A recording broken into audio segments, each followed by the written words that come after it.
Hello everyone, I hope you're all doing great today. I've recently changed my setup, so this is the very first video that I'm making entirely on it, so I'm really excited about that. Thank you for all the positive comments recently, I really appreciate it. Make sure you check out my Patreon for early access, and make sure you check out the podcast in the description. And I do use Instagram at Insomniac Horror. Let me know what kind of stories you enjoyed the most in this video too. And I did actually have a strange experience a few days ago that I'm going to post in a separate video that I think you will be interested by. I do believe in things out there, but this kind of made me change my mind, so I've got that coming soon. So I hope everybody's doing great, and remember that you're special and important, and take time to do the things you enjoy and just relax a little bit. I think it's really important, and sometimes we get too caught up in trying to do things, and sometimes we can let our heads run away with the wind, but it's important just to take time to stop and appreciate you. So I hope everybody's doing great and enjoys these stories. I'll talk to you all soon. One of the weirdest things that happened to me was during one winter near my house. Now, the property that I live on was actually a very old one that my grandparents used to own, and I'd always remember my grandpa telling me weird stories about how sometimes he would see faces out in the woods. I never really took him too seriously, to be honest, and I thought maybe it was just his mind playing tricks on him. But one day I had an experience I truly can't explain. It was close to nightfall, and I kept on hearing a ringing sound outside. It sounded like a ringing in my ears, but it wasn't from my head. I decided I have to go out and see what's going on in case there's going to be an electrical fire or something. I was actually pretty paranoid of that at the time. As I got outside, I realised that the sound seems to be coming from all directions, and is something that I've never heard before or since. I think this is really odd, and I look around at what appears to be a large sheet of ice near a tree. I stare at it until I realise that this is where the sound's coming from, but it seems to be moving. Now I kid you not, there seemed to be a completely transparent sheet of ice that was moving, that looked just like a human. It then puts its hand towards where its mouth should be, and then slowly walks off into the forest, and the noise immediately stops. I very quickly hurried inside, and I tell my mom about what happened, and she tells me that my grandpa used to report seeing these things all the time, and he even had a name for it because he'd see it so frequently. And my mom was actually quite concerned because she too had heard the ringing sound before but never went out to investigate. I've heard the sound since, but I've never been brave enough to go outside again to find out exactly what it is.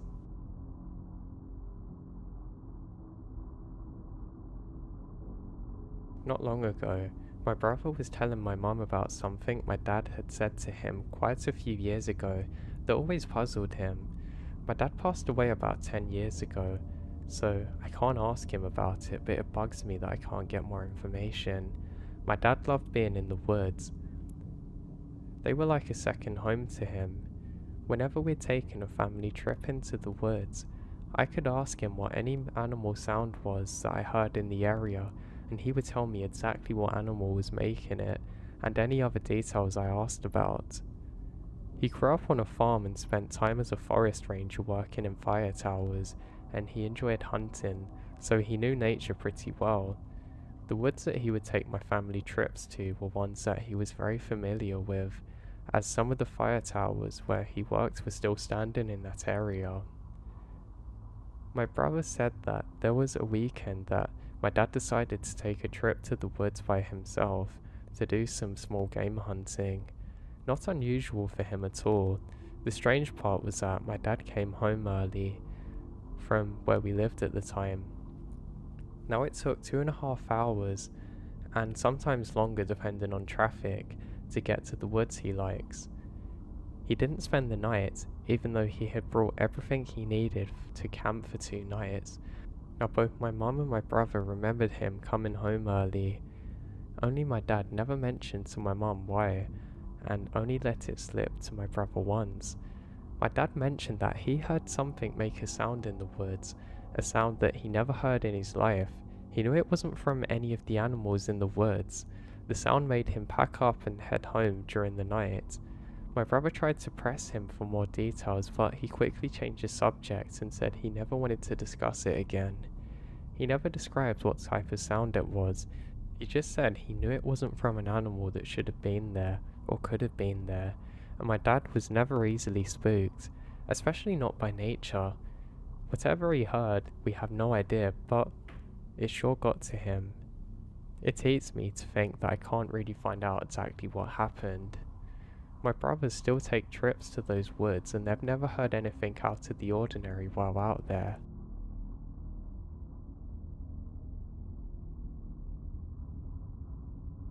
Now, I'm one of those people that can only really relax when I'm in nature, and luckily for me, I lived in an area that was very close to nature.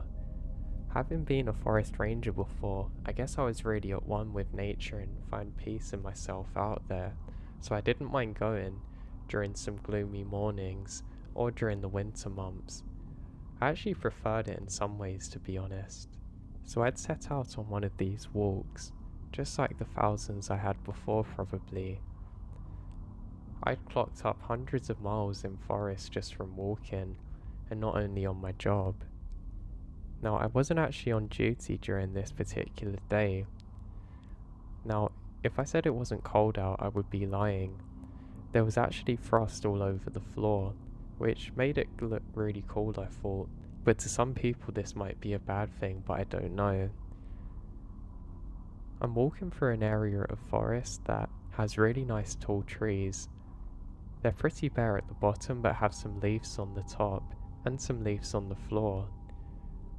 I liked being able to walk through, especially at times like this when there was mist. It looked like the start of a horror movie, or maybe a Halloween movie, but I guess they're the same thing. But to give you a picture, the trees look almost black. There's an overcast so you can't really see the sun, and there's frost all over the floor and some water dripping from the trees. Again, to some people I'd understand why they might not like it, but to me, it was beautiful. So I begin on my walk like normal, and I realised it is actually quite cold, so I decide I probably shouldn't stop and should just keep going, because that's when you get cold, when you stop moving. And where water kept falling onto my head, it was actually making me a little bit wet, and that's the easiest way to lose body heat. Now, I'm having a really good time on my walk, and I eventually make it through into a clearing where the trees change and there's relatively tall grass. Now, I don't know if any of you have ever been to Scotland, but it kind of looks like some of the forests in there, and I thought this was really beautiful. Now, as I'm going along my way, I keep on catching some strange movement on the mossy rocks. It's really hard to describe, but it almost looks like every so often I see something move. Kind of like there's a lag in my vision, but there's literally nothing wrong with my vision because I have eyes that are perfectly good. I think maybe it's just my brain going a bit funny, so I decide to keep going. Now I'm following an old wall which is really beautiful and has more of this moss on it. Now I can't actually see very far ahead of me because the fog is quite thick now. It's slowly getting darker, but I know roughly where I am, so I haven't got anything to worry about really. I decide I need to make it away from the moss and get to an area that I know better. I can hear a faint moaning in the distance through the fog where I can't actually see. It's bizarre because it doesn't sound like any of the animals that I've encountered before, or anything that you'd usually expect to find out here. And I also can't see it. There's just fog everywhere. It also gives a nice silence to the forest, well, except for this sound. It's a very deep kind of moan, but more aggressive if that makes sense. I think this is strange, but I think it could just be some animal I've not really encountered before, and continue onwards. I decide that I should probably try and get to some high ground and make my way back to where I can return to my car easily because it is really cold, so I continue walking. I'm off the trail now, just going through the grassy stuff. Now, it's actually quite annoying because every time I'm walking, there are trees that have kind of fallen or where the branches are low, so I have to keep ducking under them. I continue making my way when I realise that one of the rocks looks like it's moving. It's a large green moss covered one and it seems like it's just sliding down, but not making any sounds. I stop and stare at it until it slowly goes off into the fog where I can't see it now. I think this is really bizarre. It appears like it almost stands up to the height of a human man and slowly kind of moves along like it's got parts of it that aren't fully connected. You know how if you move a mop, kind of like that, like detached but joined at the same time. Now, I'm not gonna lie, I'm a little worried at this point. It literally looks like someone in a ghillie suit, or maybe like a sniper suit. I try and get closer to it, but it disappears over the hill. I figured out what's happened now. Somebody is hunting in a ghillie suit but hasn't told anyone. Well, not me at least. I actually get a bit angry at this point because that's actually really dangerous for me, because they could easily mistake me for something in the fog and take a shot at me. And guess what? There's not meant to be hunters here. At least I know what was making those creepy sounds earlier. I move further along and I can see more of the moss covered rocks. It looks just like whatever this person is, and as I stop for a few minutes, I can hear the sound again, this time closer, like a deep moaning sound. I look off and once again, I can see this thing. It looks like it's crouched down with its head down against a tree, moving very slightly forwards and backwards. I then notice to the left of it, there seems to be another person in a ghillie suit doing exactly the same thing. I think this is really odd. It just looks like big moss covered people moving, almost in distress. Now I call out and say, hey, you need to stop this. You're really scaring me, and you're not meant to be hunting here. Then there's silence. One of these things stands up and just stares at me. I say stare because I can't really see its eyes, but this thing's tall. It's probably 6 feet at least, and it's not moving now. The other one's doing the same. At this moment, I'm starting to really doubt whether this is actually a person messing around with me or not. Or maybe some deranged crazy person, I don't know. And then I hear the sound again. It's definitely coming from whatever these things are, and they start slowly moving towards me. Not very quick, almost like limping towards me, but something's just so off about it. I think maybe it's people trying to scare me off, so I stand my ground. Well, that lasts for about 2 seconds before I get a gut feeling that I shouldn't really be here right now. I turn around and start making a quick walk away. I know if I walk quickly I can probably escape whatever this is, but I don't want to run and hurt myself on a rock. I turn around and I can't see too far because of the fog. I do this for a good few minutes and realise that this thing is keeping pace with me pretty nicely. I then make my way to even more of the moss covered rocks, and I get a weird feeling that something just isn't right. I feel like I'm in something's home and I'm not meant to be, and in all my years of being a ranger I've never seen a creature like this. It really looks like a weird swamp creature, but not. I don't know, it just should not be out in the forest. Now, I've heard stories from other rangers about this area having tribes that used to live here that would do all kinds of rituals, and they would describe some kind of night creatures, but these were completely different. The thing that had been described to us was much taller, almost like a giant pencil that would walk along slowly, but similarly, this thing would actually go in pairs or groups, so I don't know, maybe this was a winter variant I was seeing. No, stop.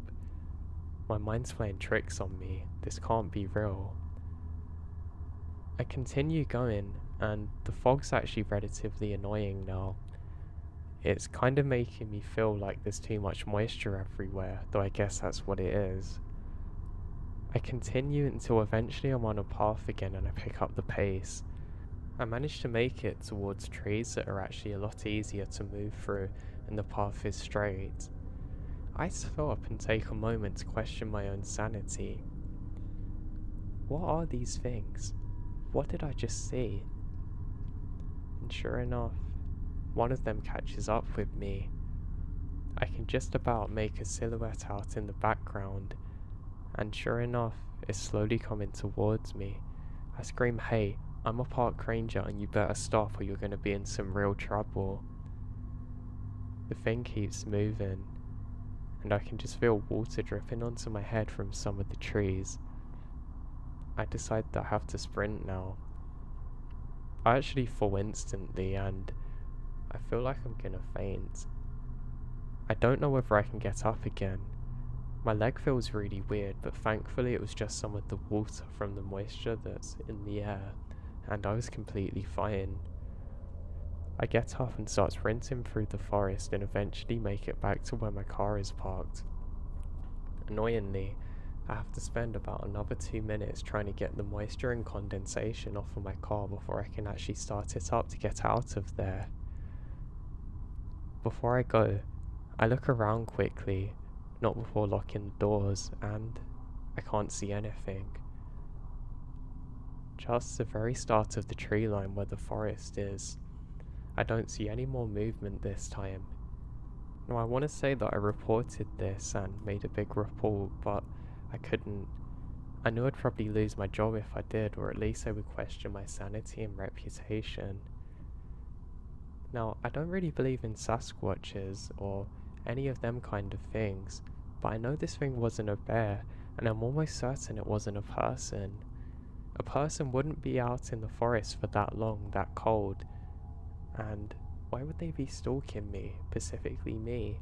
I announced that I was a ranger, and I told them that they weren't supposed to be hunting there, but they were following me. Maybe it was me that was being hunted the whole time. I just don't know exactly by what, and it haunts me to this day. I never went back to that area again.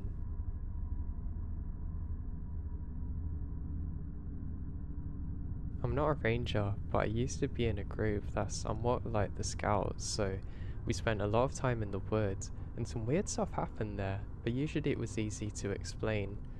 One of the things that happened scared the life out of me, even to this day. I was a leader for the age group of 8 to 10, and we're out on a camping trip. It was the first year that we stayed on terrain that was huge. Normally we tend to explore the majority of a terrain before the kids arrive so we're aware of possible dangers, but this time it's impossible. Every camp we have what we called a night game. It was usually a scary game in which the kids would have to complete several tasks while leaders scared them. Obviously, we had one too during that camp. We mask up as monsters and hide out in the woods close to the checkpoints they have to go past. While running in between checkpoints, I found an open stretch of forest with little to no foliage, so it was ideal for chasing after them. There was no real room to hide in beside the trees, so I couldn't use my flashlight or they'd see me from miles away.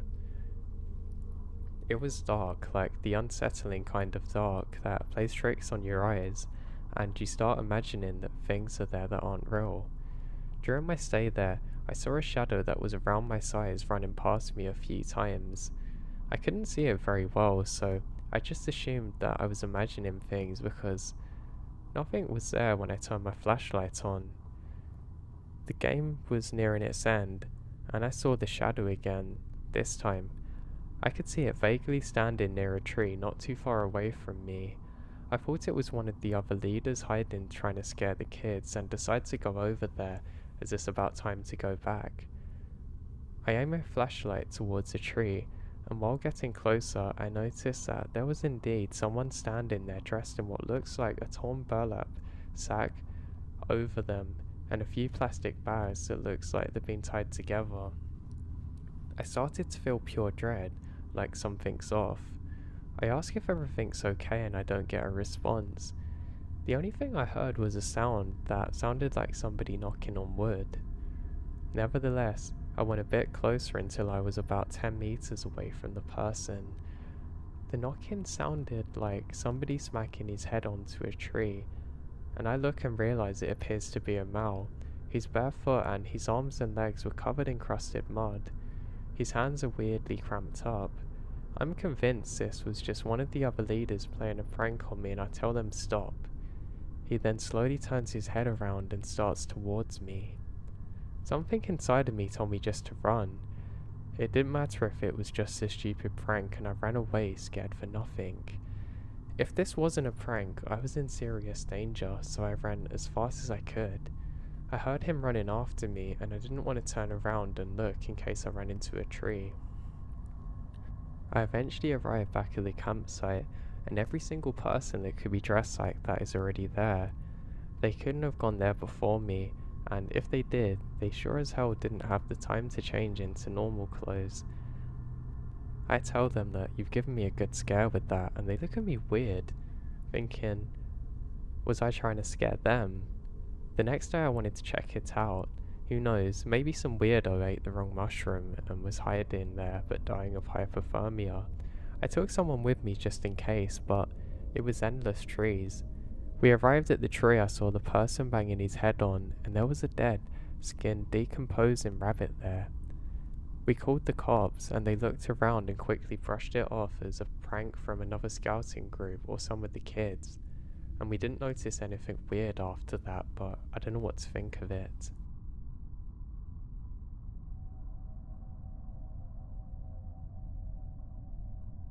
My friend and I were hiking in Blue Ridge, Georgia. We were just going camping for one day, and the trail was part of the Apparition trail. Near the very start of it, my friend told me about one story of one of his friends. He said that he had heard voices and footsteps at night near Blood Mountain, and he had to night hike because the noises were so intense. Now back to the main story. We found a campsite and set up shop. As it got darker, we got a bad feeling like somebody's watching us, and then it started. We saw a pair of glowing eyes about 100 meters away from our fire. Now the thing that was really odd is the colour. They're bright red. My friend then goes to dunk his head in the creek near our tent and claims that he felt something pushing him towards the water. His shirt was soaked and his nose was bleeding from a rock. Then after we heard a woman's voice, so we can't really make out exactly what she was saying. We hear it in front of us, behind us, and to the left of us over the creek. It wouldn't have been a night hiker, but there was no trail. I don't know who it could have been, and the night hikers weren't usually going around with glowing red eyes. We also heard footsteps around us and sticks snapping. We finally decide that we have to get out, but must sleep first, and my friend falls asleep before me, and I heard twigs snapping right next to my head outside of the tent. And that's pretty much it. Very, very creepy. If you decide to go camping in Blue Ridge, know that you have to be careful out there.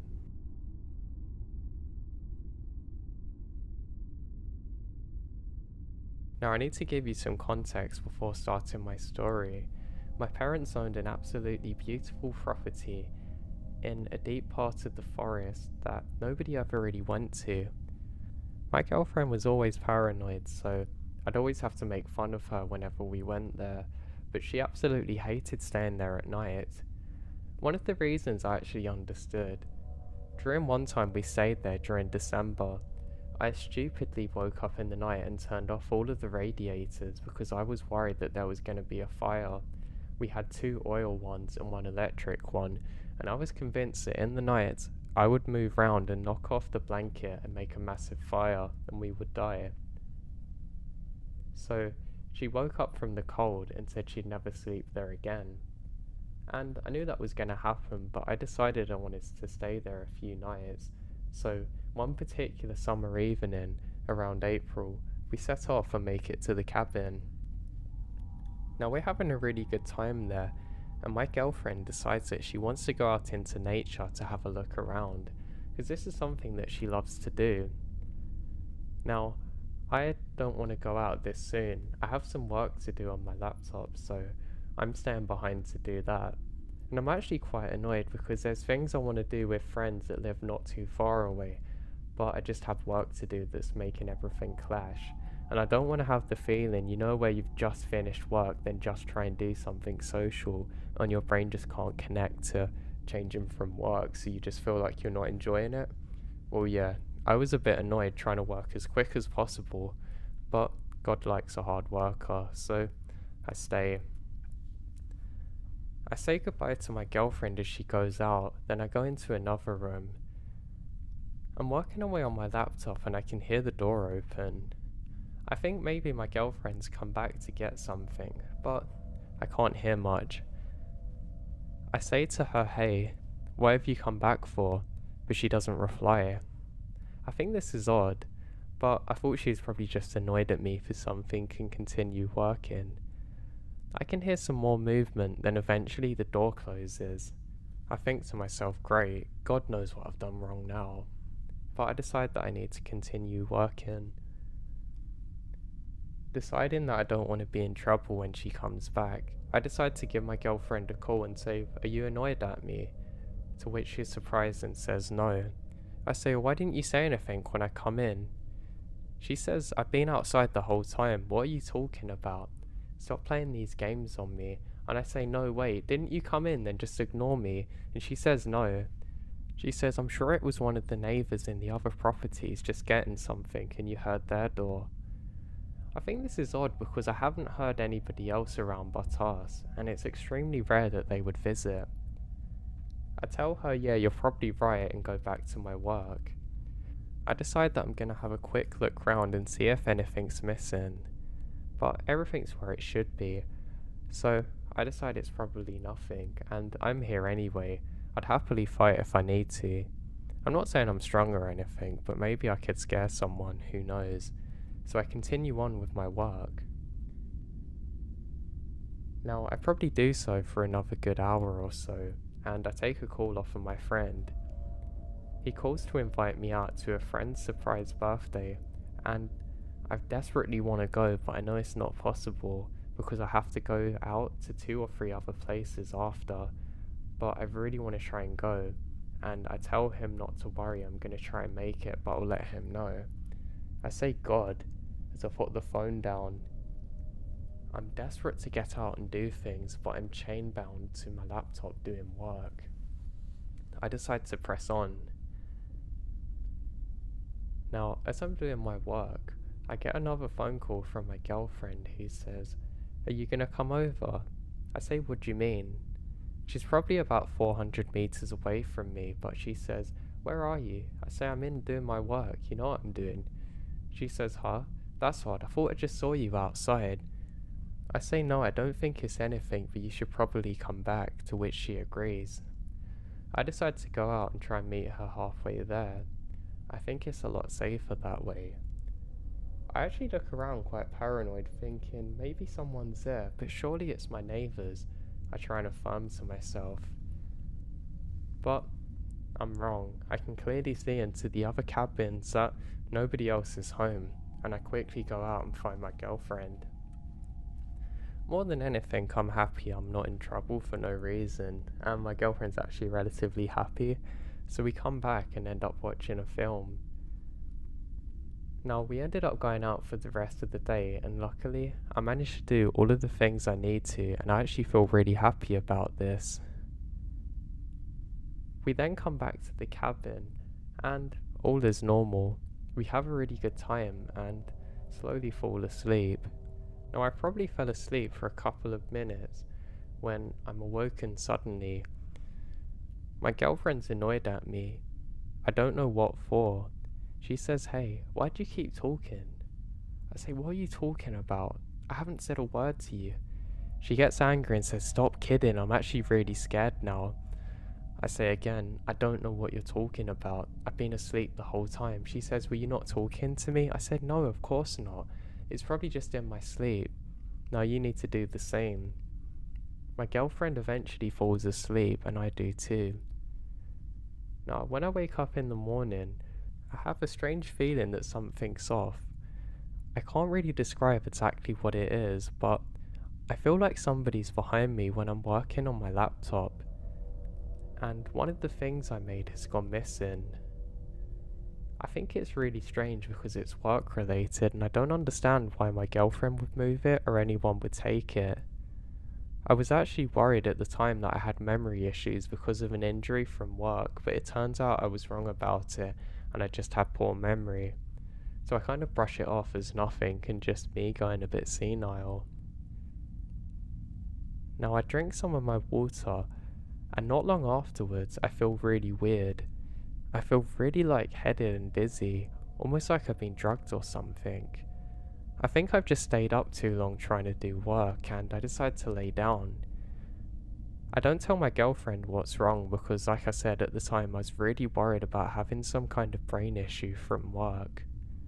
My girlfriend then goes out again eventually, and I just tell her have a good time and she goes. Now I wake up 2 hours later to miss phone calls off my girlfriend. I have the worst headache ever, and I realise my girlfriend's just moving out the door now. I say, hey, where are you going? But she doesn't reply to me. I then go to call her quickly because I don't feel like moving, and she says, why haven't you answered my calls? I say, what do you mean? Why did you just leave? My girlfriend then goes completely silent and quickly comes inside. She then says, what's wrong with you? You look absolutely horrible. I say I don't know, I feel really bad at the minute. I say I think it's an injury from work, but she says no, it can't be. I then realise that it's probably from what I just drank. I say, babe, don't drink any of the water, there's definitely something wrong here. But then she reminds me, what do you mean I just left? I say, when I was waking up I saw you quickly leave through the door, to which my girlfriend gives me a pure look of horror and says, no, I was outside for the last 2 hours and got annoyed you wouldn't reply to my calls, but I thought you were busy working. I then tell her frantically, no, ever since I've drank this water I felt terrible, but I definitely saw you or someone leaving. We then both look at each other horrified. I quickly go and grab a knife and start shouting at whoever it is to come out or I'm gonna stab them. It must have looked pretty funny because I was saying things I'd seen in movies, but we're both scared now.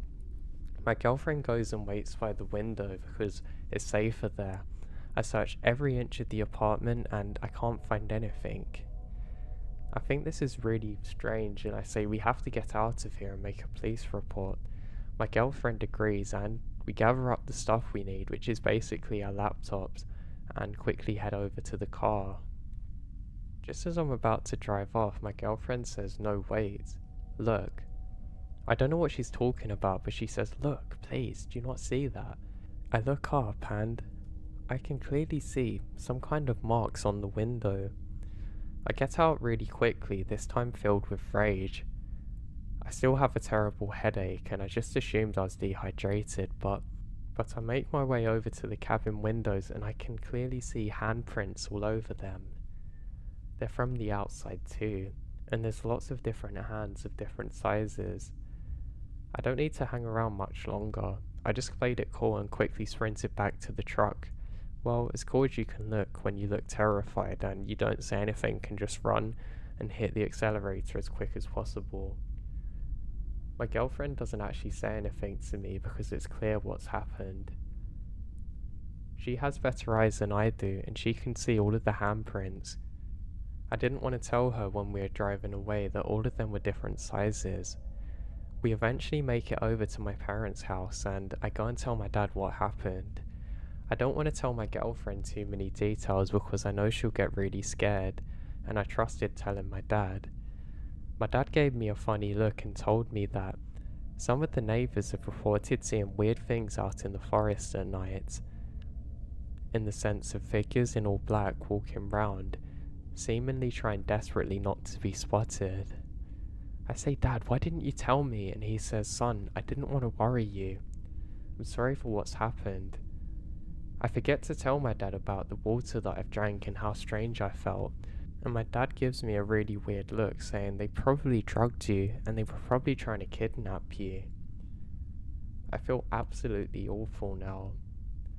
I'm more annoyed at myself for being so ignorant. Even if I'd got one of them with the knife, surely the others would have come.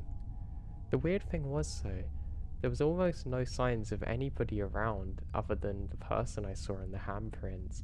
I mean, you'd think all of the leaves in the forest would have been disturbed, but they were pretty normal, and I just don't know what to think of it. Of course, we never went back there again, but I haven't really felt right about the whole situation since, and I actually get really paranoid when I'm going to sleep.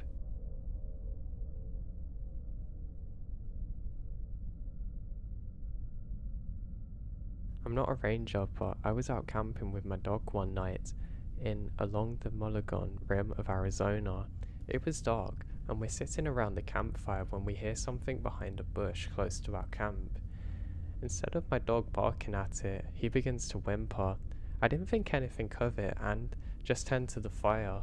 After a couple of minutes, we hear more noises from a different bush. Now this time my dog gets up and goes over to the tent and searches the door because he wants to go in. I toss a couple of rocks in the direction that I heard the noise from and nothing happened. I'm spooked now, so I toss a couple of pieces of wood onto the fire and climb into the tent with my dog, hoping that the light from the fire keeps us away. We eventually fall asleep and luckily had no other disturbances during the night. The next morning, however, I go out behind the bushes where we heard the noises and found mountain lion tracks that had been circling our camp. I'm sure glad that we didn't actually go out to explore what was happening, and thank God for our fire.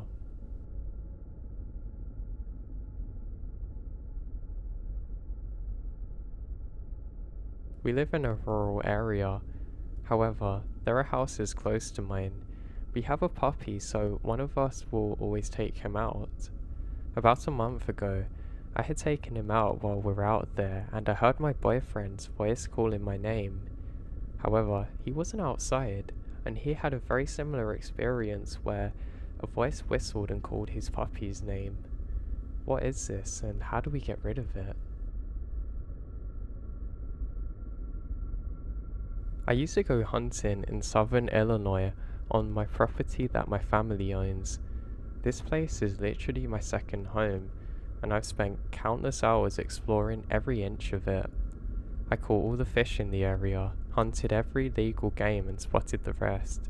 So, when I say that I've never had an experience like this, just remember that this was my domain that I felt very comfortable in any weather at any time with any equipment, or lack thereof. Now 2 deer seasons ago, I pulled into the farm at probably about 4:30 in the morning, November, so at least 2 hours till sunlight. I put my stuff out of the truck and walked into the woods. Now I've got my shotgun and my revolver, so I'm fairly confident really. Now, I've also got my coffee with me and a backpack with a book and a couple of other things for cleaning my deer should I get lucky. So I walk off the drive and into the woods. The tree stand I'm going to is less than a mile away, but through some dense second growth forest and down a rather steep hill, across some bottoms, then a long burning steep climb up to another ridge. I always dread the hike, but it's a good spot so I often do it. I make it to the bottom, slush through the icky muck and get to the climb in. With my flashlight clipped to my chest, I keep needing to physically turn my body to throw the beam around and see the trees that I don't recognize so I can figure out where I am to determine my path with the ones I know. This of course always gives the forest a real horror movie vibe. Even on the best of days, the leaves and underbrush and encased forest are really creepy sometimes, so every one of my steps comes with a solid crunch no matter how quiet I'm trying to be. Now though, I noticed that there was more noise than normal. Something else was crunchy too. I walked about a quarter of the way up the hill listening to my company the whole time, seeming to stay the same distance away as I moved. Naturally, I think to myself that I'm going to have a quick hunting day, so I plopped myself down next to a tree. I can't shoot till first light, but I'm hoping if I stay really still that whatever I'm hearing will lounge around until then. So I click my light off, unhustle my shotgun, and lay it over my knees and wait. Except I don't hear anything now. Whatever it was must have been spooked by my flashlight spinning all the time. I'm still and start sipping my coffee to make sure, but give up after 15 minutes or so of dead silence. I probably didn't make even 4 steps before the second moving thing starts again. At this point, I'm not freaked out. I stay facing the way I am and flick on the light again and off quickly and step behind a tree. Sure enough, I don't hear a thing. 2 minutes of sitting there frustrated pass before I start moving again. This time, my new friend starts to move with me. This is when I start to freak out because I work my way up the hill, stopping to turn around and look every so often. When I stopped, the sound would go on for just an uneasy amount of time after I'd actually finished my own steps, like something saw me stop, and then did its very best to stop before I heard it, but it never worked. This happened no less than 4 times, and by now, I'm sweating bullets and freezing cold, because it's in the middle of winter. I abandoned my thermos near a tree so I could hold my flashlight and revolver at the same time. The last 100 feet or so to my stand was done backwards so I could be facing the noise, and in theory this means that it won't move. Now, I keep doing this moving backward and I don't hear anything. I got into my stand, smoked probably 5 cigarettes in a row. It gave me a sense of security being up in a tree behind camouflage. Still, I only hunted for like an hour of daylight and went back early. And I wasn't moving slow, I head straight back into the truck, even with the sun shining bright. I even told my family about it, but they wouldn't believe me. It was so freaky. The sound really sounds kind of human, but I'm not sure. It could have likely been poachers or trespassers, or the occasional wanderer onto the property, but still, ever since I went back hunting, I'm always much better at letting people know where I'm gonna go and how long I'm gonna be out there for.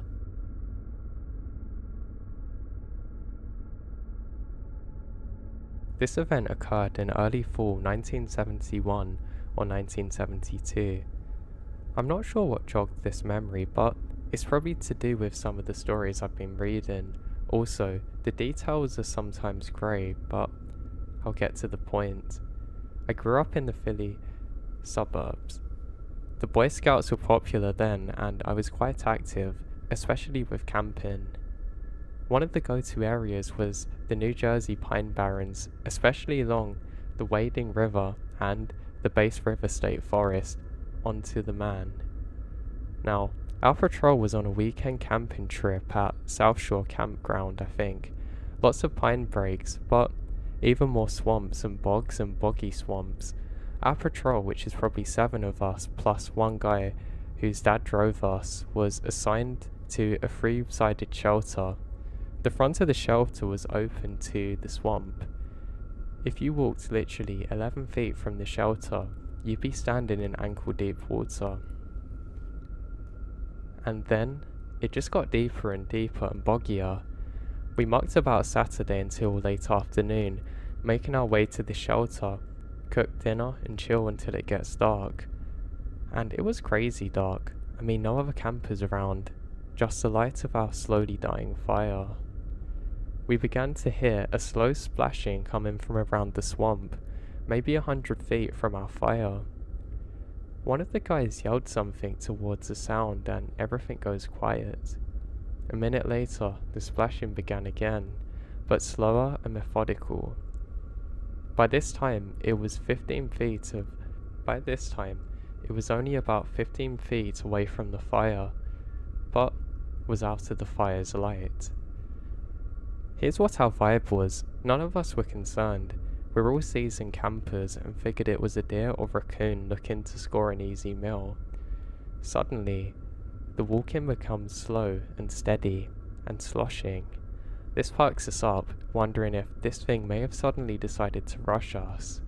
Our patrol leader jumps up, grabs his flashlight and pointed it towards the noise. His light hit something and yelled, "It's a man!" and ran to the swamp berm. I saw a brief flash of red flannel in the flashlight beam and then heard splashing back into the swamp. The splashing eventually faded to darkness. So what did we do? Tried to figure out what the hell just happened, then crawled into our sleeping bags to fall asleep. Nothing else had happened, and we went home the next day as scheduled. Thinking back on it now, it must have been a local piney who knew the area well. The man had to be native though, because he was going through some seriously dangerous swamps to check us out.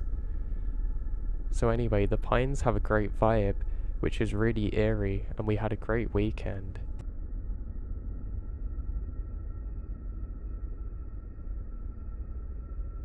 I'm not the kind of person to believe this kind of stuff, especially because I'm not superstitious at all, but these two encounters made me doubt whatever was actually happening on this farm. The first encounter occurred when me and two friends were having dinner. Everything was calm. We're eating outside, since this is a relatively big space. That's until we heard somebody scream. It's extremely odd because the country that I'm in is extremely safe, so this is weird. There's not really animal attacks here either. Now I'm the first one to react. I climb onto the wall that separated the house grounds from the animal parts. From there, I can see almost all the houses near ours. As I'm climbing up, I'm really not sure what to think, and my friends get there right after me. We stay in total silence waiting for another scream, and we heard it. This time, we could understand what she said. "Help," she yelled, then a bunch of gibberish that nobody could really understand. One of my friends quickly grabs a phone to call the police as we assume it could be domestic violence or robbery, and I grab my axe. My other friend follows me to the gate. We didn't leave. Nobody knew what we could find, since something sounded odd about the screams. Right before the police arrived, we heard a thud, and then glass breaking. I assume it was a window. As soon as the police arrived, the screams stopped, never to be heard again. The police found nothing. Later that night, me and my friends stayed up, chatting about what happened. One of them was oddly quiet when I asked him what was wrong, and he simply said, "I've heard those screams before." Apparently, he had heard the woman scream a couple of times while walking his dog. The next day we get up and decide to go check the house where the screams are coming from.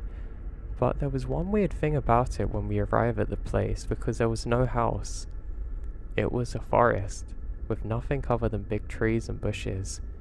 We came back and decided to forget what happened since we want to have a good time.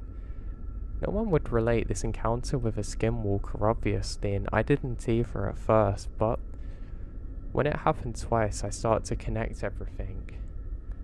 The second encounter happened when my cousins were over, similar to the previous night. We were having a good peaceful dinner. That's when me and my cousins decided to go for a little walk in the garden we had. The garden made frontier with a huge forest, only separated by a small stone wall. We were just talking and laughing when I started to hear a man talking. Not in a normal voice, sounded like there was something in his throat, producing a really weird frequency sound. Again, I grab my axe and call the cousins. We got ourselves near the wall to hear what he was saying. Like, the first encounter we could only understand gibberish coming from him, and he wouldn't stop talking, not even breaking to catch his breath. After a while listening to it, we realised that we couldn't do anything about it, so decided to leave and finish our dinner. They leave, and I'm actually on my own now. It was quite unsettling. Then I start overthinking and thinking more, and I remember at times my dog would spend entire nights barking at the forest. when all the existing animals we wiped out by the hunters. I remembered the warnings my parents gave me as a child to always leave that forest and lock the doors before sunset. Regardless of my questions, I know they'll never be answered. But it's something I just can't understand. Now, it all ended when the lumberjacks cut down all the grown trees, leaving the forest pretty visible. After they cut down the trees, whatever the thing was making sounds completely stopped, and my dog stopped barking at the wall. I don't know if I'm just being paranoid, but I'm not sure what to think.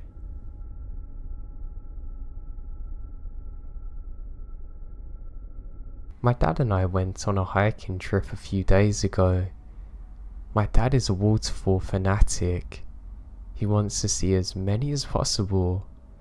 So he and I are hiking along a very pretty trail. We're hiking along a river. It's flowing nicely. There's mountains all around us. The trail is weaving around big, beautiful boulders. I'm hiking at most 30 feet ahead of him, looking for a spot to sit down and have picnic lunch on. And as I round a blind curve in the trail, I just freeze. Sitting on a stump maybe 10 feet off to the right is a guy. But he's wearing one of those colourful badger hoodies. With the hoodie pulled up, he's wearing a Halloween style bunny mask. He sees me and stands up right after my dad rounds a corner. We are all three sizing each other up in silence, and my dad addresses him. "What's up, buddy?" The masked man then tips his head as though he's deciding what to do with us.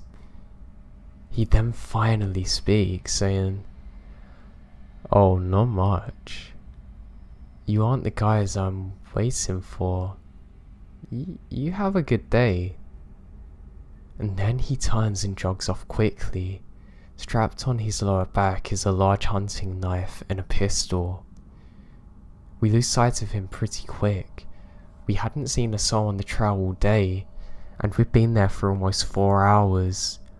Needless to say, we leave the waterfall for another day and turn quick. Once we're off the trail, we report it to the local forest service and police, but they say they can't do much aside from keep an eye out for any suspicious activity. Now, the guy had no backpack or water or anything, which makes me think that he either had it stashed somewhere or was camping nearby. I hate to admit it, but I desperately wanted to ask the guy who he was looking for and why.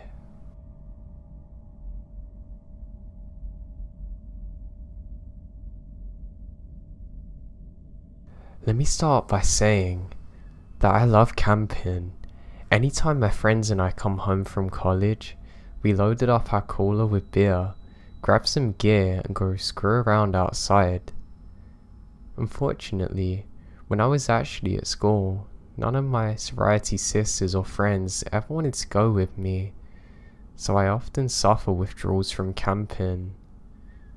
One day, the weather was way too nice to waste, so I grabbed my gear, hopped in my car I borrowed from a buddy and drove to a spot that's secluded yet within safety of civilization if I need to get help. Camping also creeps me out though, but that feeling is always outweighed by the joy of it.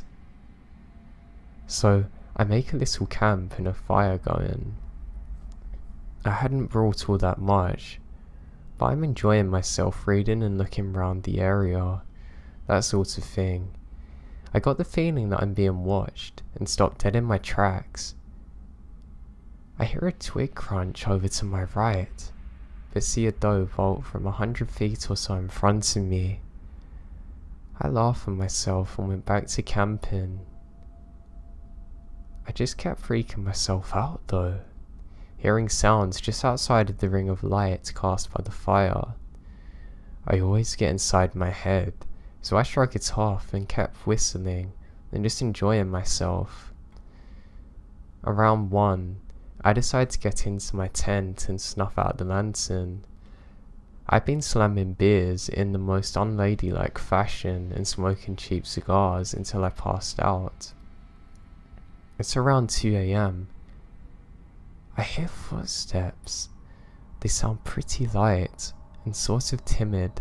I think to myself that it's a deer or some animal, maybe a raccoon, but I'm on guard. About 30 minutes of sleeping with one eye open later, and I hear a rubbing sound and the tent fabric being pushed in a bit. I don't know what to do. I'm paralyzed with fear. I desperately wanted to go and get the knife and stab this person, but I think maybe it's one of my buddies messing with me. Suddenly, it stopped. I was starting to feel more secure because daylight's coming in about 2 or 3 hours, but I'm sure as hell not gonna sleep. All of a sudden, it's about 4 o'clock. I realise I should have my boots on in case anything were to happen. After having stayed up and keeping alert for a little longer, my friend's car alarm goes screaming. I sprint out of the tent. I got about 2 steps out before something grabs me around the mouth. I open my mouth to scream, but instead, the person stops me. I've heard that people can perform insane feats of strength with adrenaline rush. In my case, I just clamped down. His finger popped off almost. He screamed and pulled his hand away. He took off, running down the hill and into the opposite direction. I take off. I must have looked ridiculous, but I didn't care. I quickly make it into the car and speed it out of there, calling up my friends, telling them what's happened and the police, and get some real clothing. When the cops get there, they checked it out. The cops went out with a light. They brought me back some of my things that I left there. But what made me most scared is that right next to the tent was a gas can, and lighter fluid had been poured around my tent. The kicker is, they never caught the guy. So somewhere out there is some crazy guy that's looking to make fires in tents with people in them.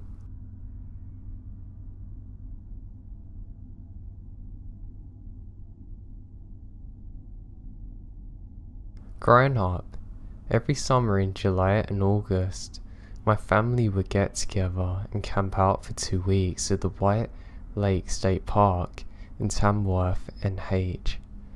Some of my best childhood memories were made there, with rollerblading, Nerf gun wars, etc. Now when I was around my late teens, my family stopped gathering together to camp out after my grandpa passed away. One of the last years I was there, this one particular memory always stuck with me. A little over 10 years ago, I was 16 years old. It was around 10 PM at night when I noticed I had a missed call on my cheap little track phone.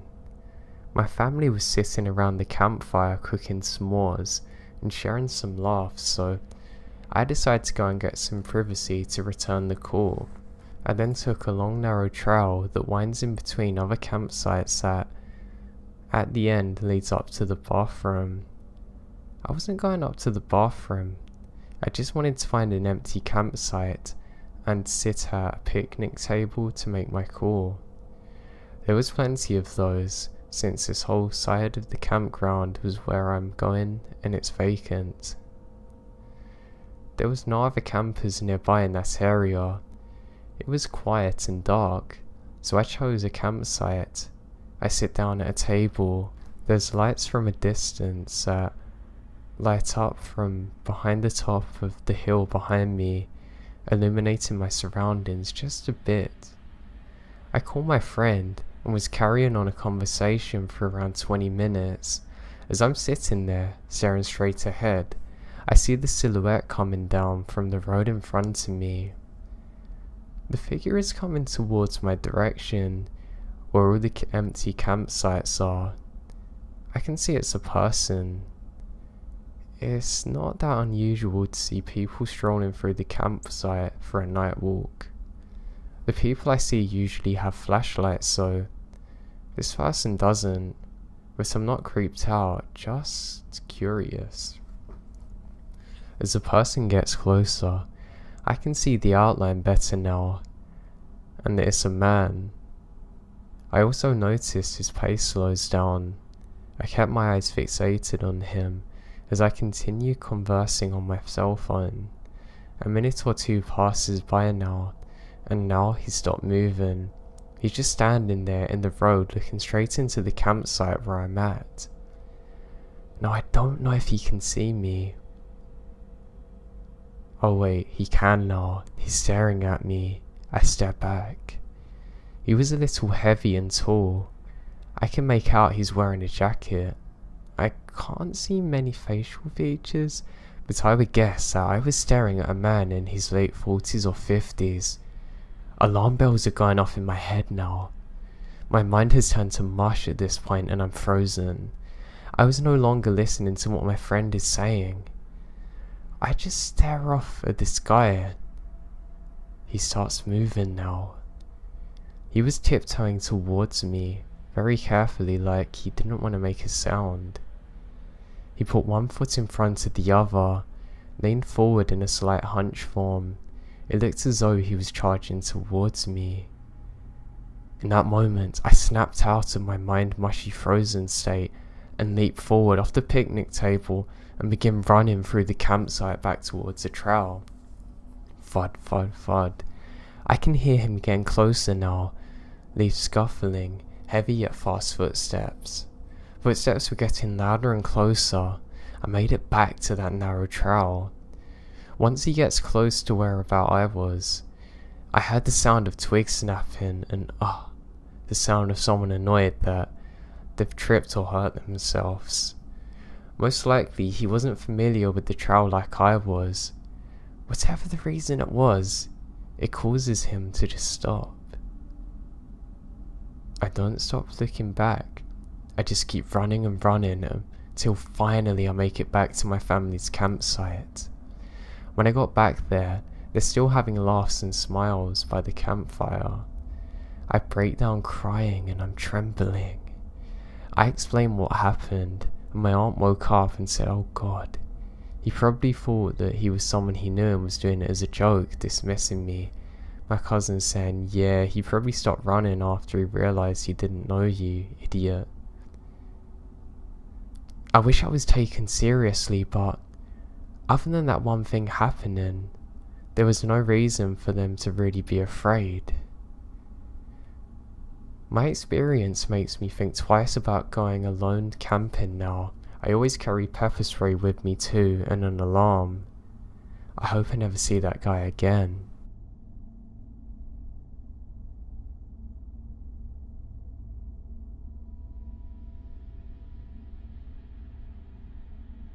Now, while I was growing up, my family would visit the same lake every year for every summer weekend. As we got older, we would visit a large rock we called the Cliffs and jump off it. The rock's only about 15 feet tall at the highest point. For the water, that's really deep. When we got older, we would jump in and try and touch the bottom, but we never could. When my brother and I were in our teens, we took our kayaks to the cliff's edge to jump on our own. We jump off several times. We then find a nice cold spot at the very top of the cliffs and chill there for a bit. As we're sitting there, we notice a white shape in the water, floating towards the surface. It's the letter H. Eventually, it sank back into the water and we lose sight. Before we can look away or even say anything else, another shape was floating upwards, the letter E. Eventually, it too sank below, but it was followed by two more letters, L, P. We didn't jump in after that. We stood up without saying a word and left. We never mentioned it to anyone, and I forgot it even happened. Several years ago, I was working as a camp counselor and told this story as a ghost story. I'd almost forgotten about it and texted my brother to see if I hadn't made it up completely. I asked him if he remembered the time we jumped off the cliffs and saw something in the water. He said yes. I asked him what it was and he too said it spelled out help.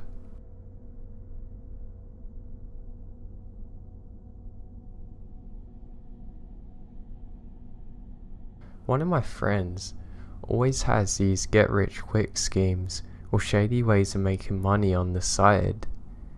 Now in one of his more brilliant moves, he decides that he's going to rent a house out near the country line to host illegal poker games in. Yep. Anyway, on this property is probably 4 or 5 acres with this tiny rundown church about 1,000 yards away on the side, and there's a redneck guy who lives on the side in a trailer probably a quarter of a mile or so down the road. However, the property backs up to the woods, and since it's always cheaper than the range, and I and a third friend ask our renter friend if we can go shoot some guns on the property. He obliges us, and we head out there on a Saturday afternoon and find a nice berm at the tree line to shoot into. Now we're just shooting paper targets with pistols, so we're not that far back, and don't need that much room to do so. After a few magazines, we decide to venture deep into the woods to see just how far the property goes. Now we get down to the bottom of the hill and see fluorescent ribbons that the server ties to the trees to mark property lines. We realise that the property is way bigger than we ever thought before. We're already 200 yards into the woods now. Now just as we're remarking how big it is, we see a dead animal about 10 yards away from the property line. Walking up to examine it, we see that it's a goat that's had its head cut off, clearly done by a human. Then we see a severed goat head a little further away. Now the really creepy part to this is that it's not the same goat. There's 2 separate ones, and clearly due to the decay, it's been multiple days apart. Now if we weren't armed it would have been way scarier, but it's still creepy because I fear humans more than anything in the woods now. Now I say this was out in the country, but it's in South Carolina, so there's really not crazy expanses of wilderness being an East Coast state that's pretty much all settled by people. The thing that gets me now is that there was a serial killer caught not too long ago around the time we were there, and apparently he started on animals too.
Hello everyone, I hope you're doing great today and I hope you'll enjoy these stories.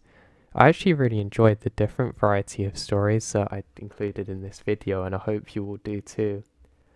Make sure you check out my Patreon for early access in the description below and my podcast in the description too. I also have an Instagram I use called Insomniac Horror, so if you want to see some of what I'm up to then check that out. So before the video starts I have a quick message. So if you want to go straight to the stories, and there's timestamps in the description below. I think if you're struggling with your anxiety or anything else, it's very important to have dedicated you days. These are days where you don't put pressure on yourself to do anything and you just focus on the things that you enjoy. Because sometimes it's easy to get caught up in the constant cycle of trying to do things. And I find sometimes this is more mental than physical because you never really give yourself a psychological break from things. And this can quite easily make everything else worse for you. So there's a kind of thinking called rumination, which is where you almost stay stuck in a constant cycle of thinking and it can spiral downwards. And sometimes it's just from not giving yourself a break from your thoughts and letting yourself take the pressure off. So I really recommend people try it, especially if you have quite a high work drive. You might never schedule these days, but honestly, the days where you don't do things are just as important as the ones where you do. So maybe give it a try. I hope that can help someone. So I hope everybody's doing great and enjoyed these stories. I'll speak to you all soon. I'm somebody who's very lucky to live next to nature. I live with the nice rocks and trees, so I think I'm very fortunate to have this. Now, I wouldn't describe myself as an adventurer really, just somebody who likes to go out and do things that are more brave, I guess, is a better way to put it. Now, most of my life I'd like to go through forest walks on my own. Sometimes I do it with a friend, but not that often. I don't know why, I just almost felt like the experience would be tainted. Now, I realised one day that I wish the case was different, and after that I did actually start going out with my brother a lot more. Let me explain. So, I love the summer walks more than anything, and on one particular summer, I was enjoying my time as usual. I'd been to a store to go and get a soda, and I was just slowly drinking this. At the time I just bought some cheap grey running shoes, and I would usually wear these for my walks. That's because, of course, the rocks are going to mess up all of your shoes, so what's the point of wearing really nice ones that you know are going to get smashed up? I also had my trusty headphones with me. Now this was a few years ago when you could actually plug in your headphones, and I had these massive ones I got on discount, but they're actually really good. So I'm doing my usual, listening to music that doesn't match the environment at all, but enjoying my walk. Now for the first part of my walk I don't actually see anyone. I walk past an old bunker that's been there for a long time and wonder if anyone's actually in there or not. Apparently people used to go into these things, but they had to concrete around it to stop them. I don't know what went on in them, but I always found them interesting. I walked over the thing and I hear a strange clicking sound. I realise it's probably what I'm standing on, so I quickly move down and try and get out of the way. I continue on my walk like normal, actually going further than my normal route. I ended up taking a call off of my friend and we were just talking for what felt like hours, what was only 40 minutes. However, it was enough time for me to get a little bit lost. I wasn't too worried though. I could see up ahead there was some kind of railroad track, one that surprisingly I hadn't seen before, and it had been abandoned long ago.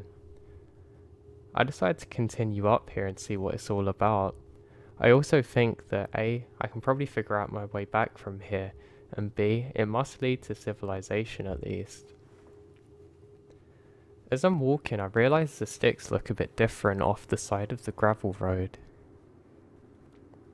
I then realise that there's quite a lot of animal bones around here. It's strange because this isn't something that I really noticed before, and there really seems to be a lot of them. I was actually a little bit worried, but more curious than anything. Now I would have had to have said that these have been here for a long time, and they're bone dry by now. They all seem to lead up to the rail tunnel. Now, I'm met with a dilemma. I can explore the dark tunnel on my own with my phone torch, which has about 40% left, or I can just turn back the opposite way. I'm pretty sure I know how to get back now, and I choose the first option, which I realised later was probably stupid because I was on my own, but honestly, to me, I'm just happy because I'm going on an adventure. Now, as I'm walking, it becomes apparent there's lots and lots of sticks along the road. I don't really pay much attention to it and I continue walking. Now, as I'm walking, something suddenly snaps under my feet and I decide to look down to figure out what this is. It then dawns on me. This thing below my feet is another bone. There are lots of bones up here. In fact, there's too many, to be honest, to be comfortable with. I think this is a little bit strange and click. I can hear the clicking sound once more. I realise something's off now, but I just think I'm too strong to take on anything stupidly in my head. I'm convinced if it's a small animal I can just kick it away, which is funny now in hindsight. So I continue on, now realising that the bones are increasing the closer I get to the mouth of this tunnel. No sign of trains either. I think this was a disused one from maybe 70 or 80 years ago, but I'm not thinking much of it. Now I eventually make it to the front of where the train tracks are leading. Now I can see absolutely nothing, but I stupidly decide to press on. Now I thought I'd have a better chance of using my night eyes, at least if anything happens, so I decide not to use my phone flashlight. I realise now that they must have blocked off the other side of the tunnel, or more likely it's collapsed. I walk into the darkness for about 20 seconds and there's no more clicking sounds to make me paranoid. I think this is a little bit bizarre because I'd almost grown used to a strange clicking sound every so often, and I thought it was just my mind playing tricks on me, or maybe I had some problem with my ears. Now, before I actually got very unwell with an ear infection and I didn't want to experience it again, so I was actually quite annoyed at the time. I decide to turn on my flashlight quickly because I can hear water dripping ahead of me. I then realise that part of this is actually flooded. Just as I stand there, I can see some dark, shadowy figure moving to my side. Almost instinctively, I turn on my flashlight and realise it's my reflection. I laugh and I hear my laugh echo for what seems impossibly long.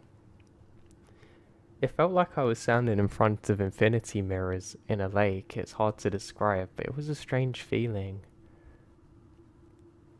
I realise that it's a rusted out pipe that's actually done this. And it looks like there's almost a mine to the side of me, but this is underwater now, so I don't bother going there. I then hear crunch, crunch, crunch to my right. I turn my flashlight over to that direction and I can see a mouse running across some more bones. It turns out there's a lot of these things. Now I'm a little bit worried. It dawns on me that I'm probably standing just in the home of some hungry mountain lions. Or maybe not. Maybe the real monsters here are people I don't know. Or maybe there was some kind of disaster that happened that I don't know about and was covered up. I just realised that it's time for me to leave. Especially too, who knows, what if I take a step forward and I cut my foot open on the water? Then I'm in big trouble. And my parents would kill me when I come back if they heard what I'd done. I was also a little bit frustrated now because I stepped in a big puddle and ruined my trainers. Another strange thing is I realised how bad it smells in here. I look down at my phone and I've got 32% battery now. I'm actually quite annoyed, not because I don't have enough battery for the flashlight, but it's going to be really boring if I have to go back on my own and I haven't even got music at least. Now, I get to the very opening of this tunnel and just stop for a minute to look around. That's when I notice it. That distinctive clicking sound that I can hear again. I can't figure out exactly what it is, and I'm met with some kind of movement in front of me. I realise now that I need to get to some kind of high ground, just in case I have to try and climb up a tree or just anything in case it's an animal. I'm pretty convinced it's a mountain lion that's decided it wants to hunt me and take me into the tunnel. I don't actually have any way to defend myself, and I realise that I'm probably going to have to run for my life and it might be futile. I quickly climb up to the top and realise that it's not a mountain lion. I realise that standing just off the distance to me there's someone staring at me. I can just about make out what they are, but they're hidden behind a tree to be definite. Okay, this is pretty weird, because I'm pretty sure the clicking sound's now coming from the direction of that figure. Now, it dawns on me, whatever this thing is has probably been watching me go into the cave and has actually waited for me to come out again. So as you can imagine, there's lots going on in my head right now, but common sense prevails and says I need to get out of here. But I remembered what I'd seen on the news before about how that it's important if you think you're being stalked by someone to just not act like a victim, just confidently walk on your way. Plus, I don't know where I'm going. I quickly look down the hill and wonder whether I should try and come out to the other side and continue following the train tracks. Click. No time to think, I hear the clicking sound again.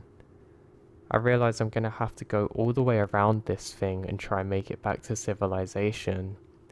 I decide to pick up a quick jogger's walk pace, if that makes sense. Just under the pace of jogging, but walking very quickly. I quickly put on my headphones, but not to play music. For once, common sense had prevailed. I do this so I can pretend I'm listening to music, but secretly spy on this person. I decide to look at my phone for the time, then decide to turn around and continue onwards. Now, it's still pretty bright and sunny out, but nightfall's not too far away. I continue walking to the side of where I've come from. Actually very disorientated in truth, but I have a mental map. Now my heart keeps beating and beating, and I actually feel my arms going stiff because of the blood flowing through them. I actually can't keep track of this person, and I can't really make out who they are or what they're doing. I suddenly hear more movement just behind me. I quickly glance around, just in time to see something or someone dart behind a tree, and then click. I can see a large black circle staring at me. I don't know what this is. I've heard stories about Wendigos, and I really don't know whether my mind's absolutely exhausted from the whole trek, or if I'm actually seeing this thing. Then I realise this is a camera. This person has been taking pictures of me literally all day, and the camera's staring right at me. Click, click. I feel like I've been captured by something that should never have caught me. I don't bother being cautious anymore. I just turn around and sprint for about 2 minutes. Now this absolutely exhausts me because stupidly I don't have any water with me. My vision actually starts to go quite bad now, and I can see black patches all around my vision. This is something I get when I'm exhausted and very dehydrated, and sometimes I can actually pass out from it. There's no time for me to pass out because I know I'm going to end up in that cave again. I keep on walking, and eventually I put some distance behind myself and this person. I realise that they must have been wearing camouflage because it's so difficult to see them, and it's not dark enough that I shouldn't be able to. Now the camera seems to be quite a good one too, which is something that I've realised now. It's almost like this person is professional at whatever they're doing. They seem to know the area far better than I did too. The sky has now gone quite a nice colour as the sun is setting, and I'm actually feeling quite cold. All I have on is shorts and a sports t-shirt. I go for my phone, but it's completely dead now. I stupidly take off my headphones, which reveals that of course I'm fully aware of what's happening around me. I eventually have no sign of this person following me with the camera. I continue down a hill and finally I can see where civilization should be. I make as much an effort as possible to act confident, but it must have looked stupid. It must have looked like a drunk person trying to imitate a confident walk because I'm shaking a little bit. I can't tell whether it's from the fear or fatigue, but I notice that something's off with me. I eventually make it down back to where civilization is and I have a quick look around me and I can't see anything. There's literally no signs of this figure or person. I have realised too that I've also lost my card, so I can't actually get on the bus and I have to walk all the way home. I'm just very glad to be back with civilization now. When I make it home, I decide not to tell anyone about my experience because I know they'll be worried.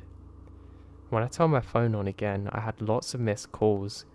Not because people are worried about me, just because I was supposed to call my friend again, but of course I ran out of battery.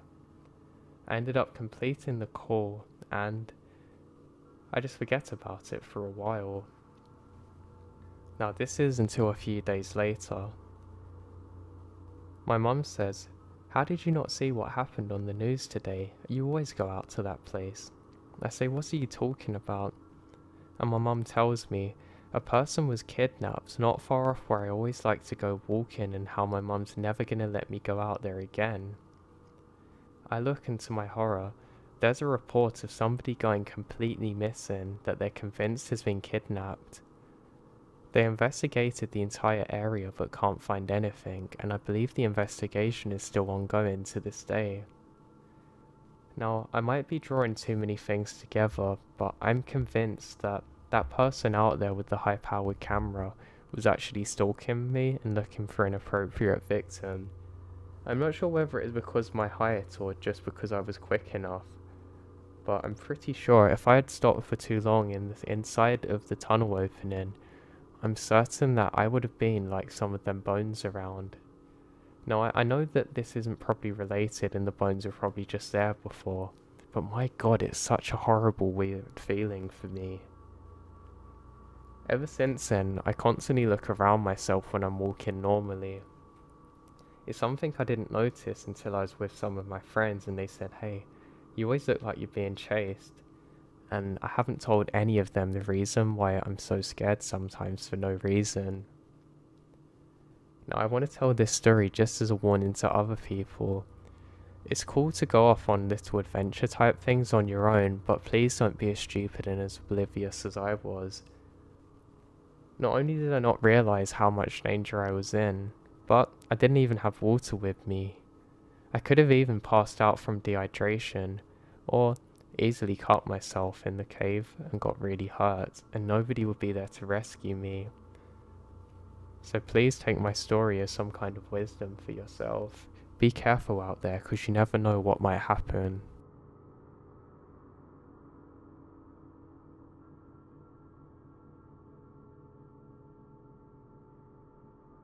I live in a Nordic country, so my winters are pretty harsh.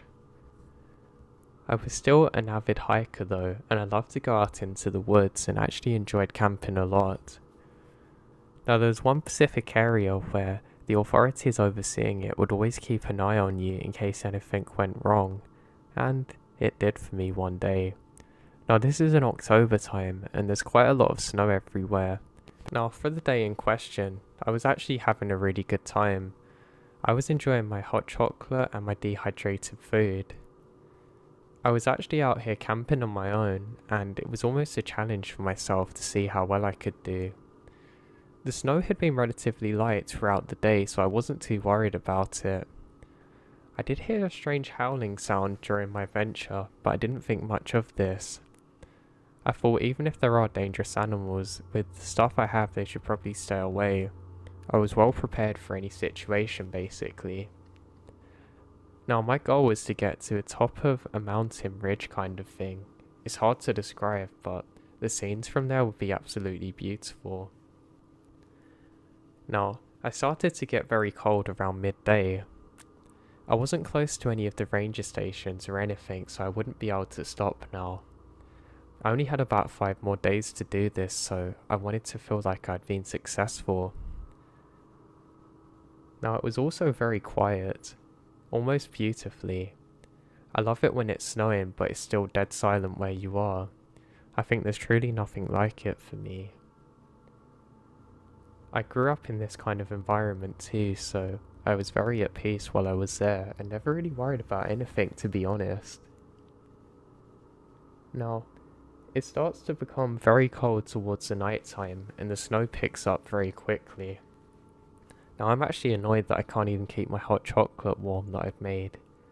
I had good supplies of fuel and food at this point, so again I wasn't too worried. Now, one of the most important things is that you make sure you position your tent away from the direct incoming wind in terms of the door, because there's nothing worse than opening it and you get a huge wind gust and suddenly you're fighting off hypothermic temperatures, struggling to keep your tent warm. I realised quickly that I've set up my tent the wrong way and I have to spend about another 35 minutes trying to reposition it on my own. As I'm doing this, I hear the howl of some kind of dog again. I think, oh great, I'm gonna have to fend off these guys on my own and put my tent up. I decide not to worry about it too much and realise that the hypothermic temperatures are my biggest danger now. I actually can't feel my hands and I worry maybe I'm gonna have to put out an emergency call to get help. But eventually, my experience kicks in and I manage to put the tent up pretty nicely. Now I'm actually having quite a good time once I get the tent up. I'm enjoying some of my dehydrated food again, which I've rehydrated with some of the snow around me, and I'm just writing in my journal like I always do. I'm actually reading a book about some of the great Arctic explorers from back in the day, and I actually really enjoy doing so. It's something that I've done previously before and I always found some peace in it for some reason. I always wanted to go to the Great North or South Pole one day, but I'd have to be careful. It might be cold where I am, but I know in the South Pole it can get to -80 in the winter, which I think is absolutely insane. I eventually decide it's time for bed and eventually drift off to sleep. Now I'm woken up and disorientated. I can see someone pushing their hands into the side of the tent. I've wiped my eyes and realised that in fact it's a big lump of snow that's formed. I'm not scared because I was quite tired, but I think it's really odd. I quickly punch this off the side of the tent and quickly fall asleep again. Now when I'm awoken again, I feel some kind of weight on my legs and most of my body. I think, maybe I'm just cold, and I try and move my legs but I realise I can't. I then open my eyes and I realise I'm completely stuck. It then dawns on me, something's completely off here.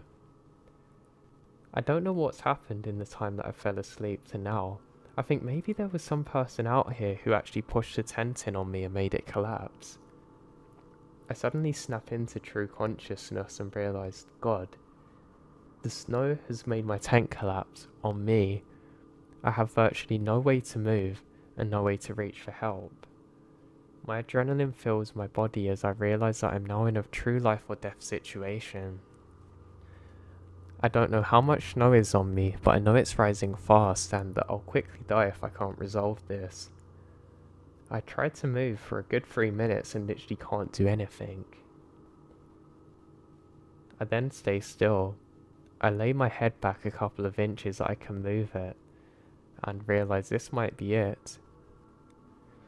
I'm laying there and not really knowing what to do when I realise I have to fight this to get out back to safety again.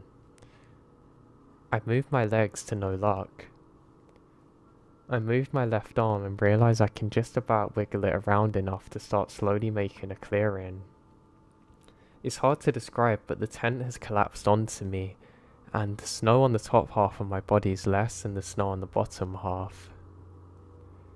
The biggest issue now again is just how cold it is. I scream out, but I don't get any reply. I continue moving my left arm until eventually it becomes clear. I move my left shoulder and eventually I can move my other arm too. I'm now working frantically against the clock as I realise that the snow's forming just as quick as I can clear it off. I eventually wiggle my legs around and become free in this sense too. I manage to eventually push myself free from the snow, but I realise there's no way I can get out of the tent because the door's actually under me. I do have a knife on me, but of course if I try and cut the tent open I won't have a way to stay warm. I don't have enough supplies on me to be able to afford to do something like that. I eventually flip the tent over and can just about open the tent door. I realise this thing's completely collapsed on me and I don't actually know where my supplies are now.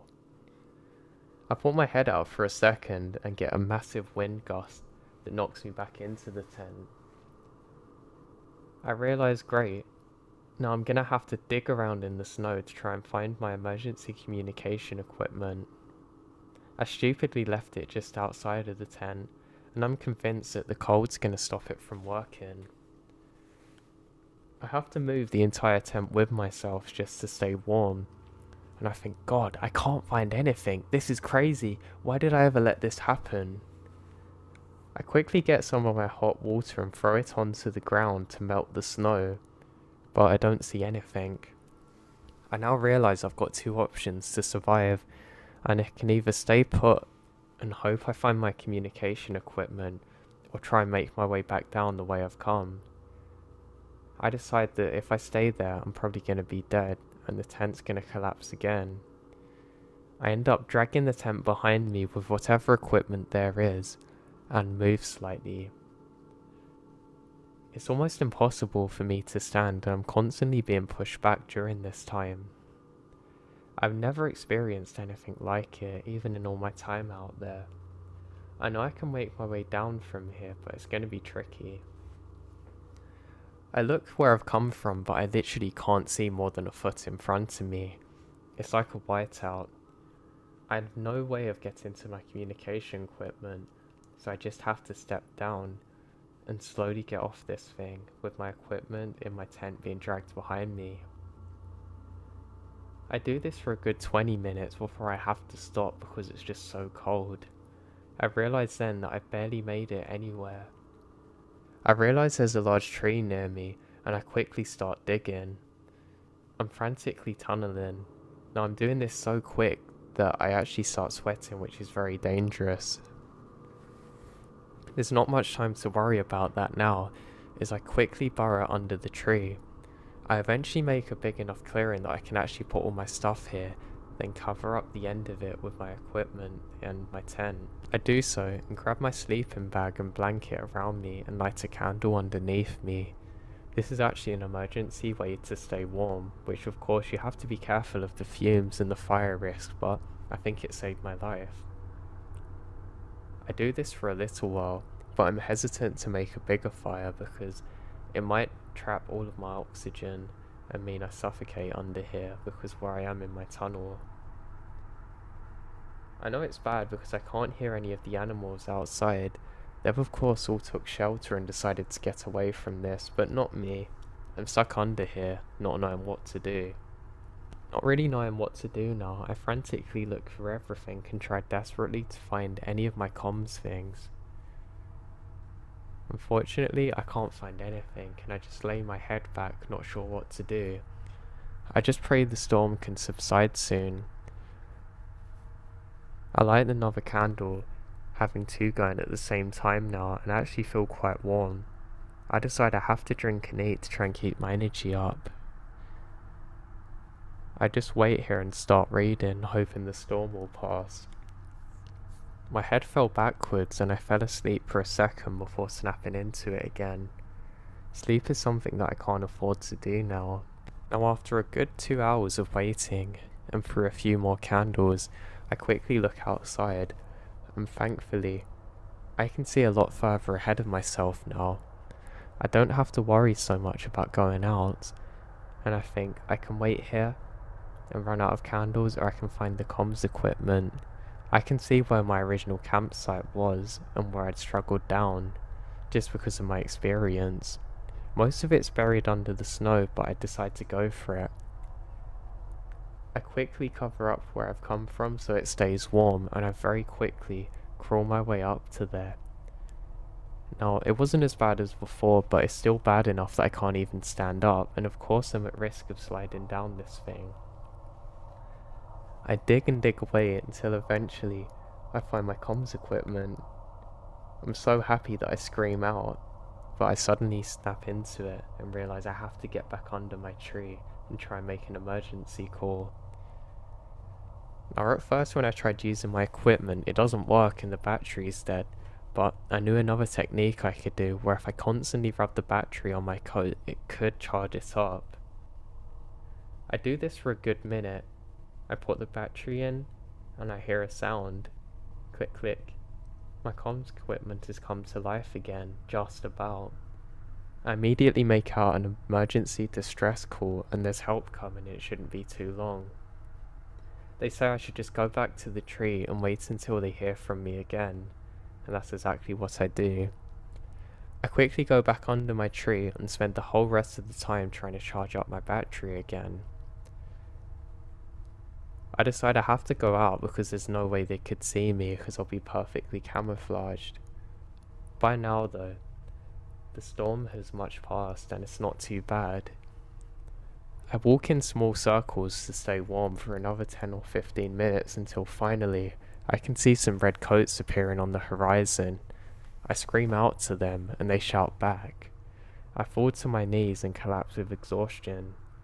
They come and rescued me, and I managed to get away with only minor frostbite. I'm so thankful to God to be alive, and honestly if I didn't have the experience that I did out there, I would never have made it back alive. I'm still someone who likes to go out camping, but never alone like I used to. I realise now how stupid it was, but I can't really blame myself too much.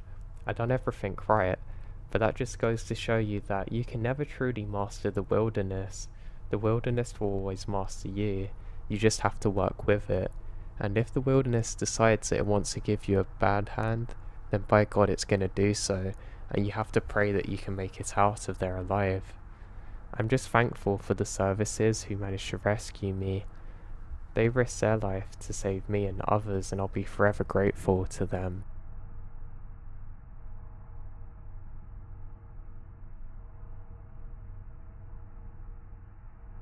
Now, I'm not a ranger, but I used to live in the outskirts of a national park in a cabin.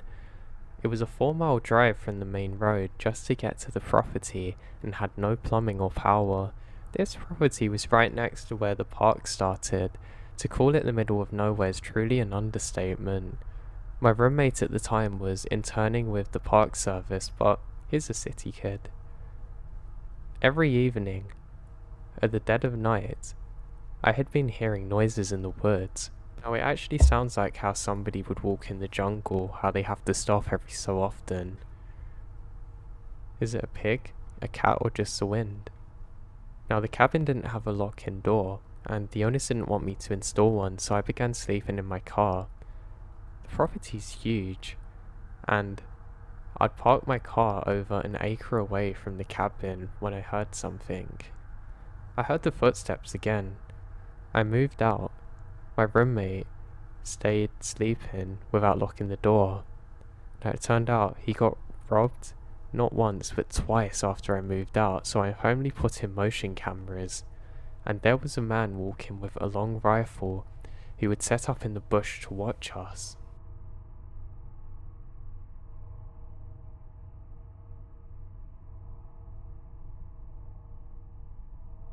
I'm a 44-year-old male. This took place when I was 18.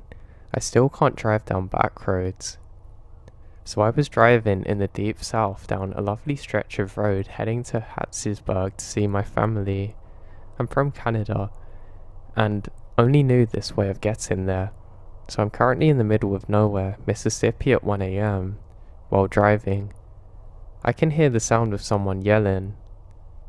I know I shouldn't have, but I pulled over. I thought maybe someone needs help. I had a big Mag light in my trunk too. I should point out that this car was my first car and it wasn't very good.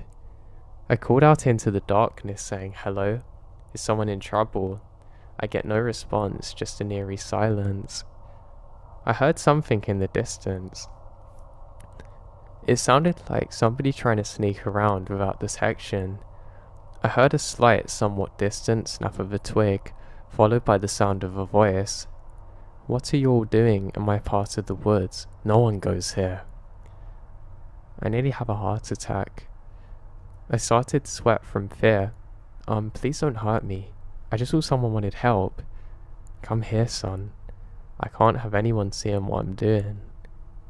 I then run around to the front of my car and hop in the driver's seat, mag light still in hand. I turned the key only for the car to sputter and die. Oh, come on, not now. I turned the key again, hearing the car choke to life. I put it in drive and floor it. The car was leaving a trail of pollution like the car out of Uncle Buck. I looked in the mirror to see my worst nightmare. My heart skipped a beat, and I see headlights coming up quick. My car can only go 80 flat out. I came up on a bend, giving my crappy handling car the fright of its life, and I have to slow down. I braked and feel a bump from behind. The vehicle effectively tailgated me. I can't make out the driver due to the headlights and height of the truck. We round the bend, and I put the pedal down all the way. I can hear the car's engine struggling to make up the revs now. Slowly the car crept up to 80. Now, it's literally just inches from my bumper, but I knew we're coming up to an intersection, so I decided to try and make the truck go. We got to the intersection and I fake a turn. It worked initially, but as I slowed down and sped up from the fake turn, the truck swerved violently and started following very close again. The car struggled up to 80 again. I looked in, and the headlights are blinding. I felt another big bump as the truck rammed me again. The car swerved slightly, but I corrected it with my adrenaline-fueled strength. I heard the truck rev up, readying for another ram. I swerved over to the opposite lane, nearly losing control. Just as I saw a road coming off then, with the truck having fell so far back, I make my turn. I turned the car lights off and spun the car around, watching the road ahead. Sure enough, a big pickup truck roars past. I wait a good 30 minutes before continuing. I called the cops when I get to my family's home, but all they found was an abandoned home. Everything in the home was normal except one thing, a picture of my car. I've never been to a back road since. I saw what I think was the same truck a few weeks later, in a gas station in Alabama. I brought a new car since then, and only visit that part of my family every once in a while since this happened.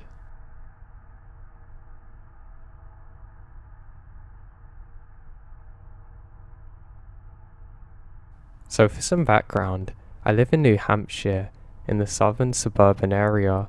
When I was younger, and currently, I lived in a couple of places because of a divorce. I'll start off with Mum's house. There were woods that were behind my mum's house that we owned. We owned a pine-dominated acre, but the whole woods were about 20 acres. You could always see civilization from it, either the suburban houses row or a street on the other side that had no houses on the sides. The woods always felt very warm to me, and I really loved to be in them. So, it was basically like a third parent to me. However, on the other side of the street was another lot of forests, full of 10 to 20-year-old oaks and birches. Now one day when I was maybe 9 or 10, I was playing in the nice woods, and now I'd really explored the whole 20 acres to be honest, and decided to check out the other woods on the other side of the street. The road was flanked on both sides by forests, and there was a nursing home down the street. I crossed the street, and the moment I entered the forest, my mind was telling me, get out. I had the sensation of being watched. However, I had always been curious, so I pushed deeper until I come to a circular thinner part of the forest, not a clearing. There was a pile of trash ahead of me, not drug paraphernalia, but old food and trash clothing. Now my inner voice was screaming, "Get out of there! Get the hell out!" So I ran back through the woods as fast as I can until I reached a road. I went back into the nice woods and I felt fine. About 4 or 5 years after, I was kind of bored with the woods behind my house and wanted to check out the forest again. I go back, now with a knife in the holster, to explore. I had my hand on my knife the whole time. I had the being watched and get out feelings again. Now, I never found the finned part, but found the shoes, dozens of old rotten shoes. There was also a camping stove and an old propane can, food trash and camping pot. I picked it up and took it home, since I needed a cooking pot for camping and I still have it. The part that actually scared me though was the shoes, all kinds of them. Nice shoes, small shoes, female running shoes, baby shoes, at all varying ages and states of decay. I was freaked the hell out, but I kept pushing. I got to the 35th degree embankment, which I climbed and found a residential area above it. There was a thick fence with no gate, and the other houses had no gates at all. The trash and shoes were too deep in the forest to be thrown in by uncaring homeowners. I finally decided to leave. I was super scared by the time I got out of the forest, and now I was and still am a very emotionally stoic person. However, the worst experience that I had yet was at my dad's house. Well, this was more of this kind of neighborhood. It was a tightly packed neighborhood, and it was surrounded by a thin forest. Small forests of huge pines separating the houses. It was in a city, but every now and then I would see a moose or deer. So one day I was walking my dog during dusk. It was almost total night and the streetlights were on. I got closer to a turn in my walking path with this pine and oak forest and thought I spotted something in the forest and freeze in fear. My gut wrenched in the most horrible, terrible feeling ever. It felt like I was just told the worst news of my life. It looked like a deer standing up. Not a Wendigo. It had a fat white belly and brown fur on its back, and it was staring at me. I originally just fixated on its belly, but then when I look up at its face, I couldn't make out much of it. I have good eyesight and should have been able to see it, but it was like my central vision was suddenly switching to peripheral. It just blended into the forest. I could see the body and not the head. Then it fell to the ground, gets on all fours, turned and ran into the direction of the fence. On the other side of the fence is a dump. The forest is only about 50 by 50 feet, and this thing must have jumped about 6 foot over the chain link fence to get out. My dog, a hound who is normally smelling the pizza or car 30 seconds before it arrived, notices nothing. I could hear it run away, and the dog perked up and looked up as soon as it ran off. So I knew I wasn't seeing things. I then immediately turned around.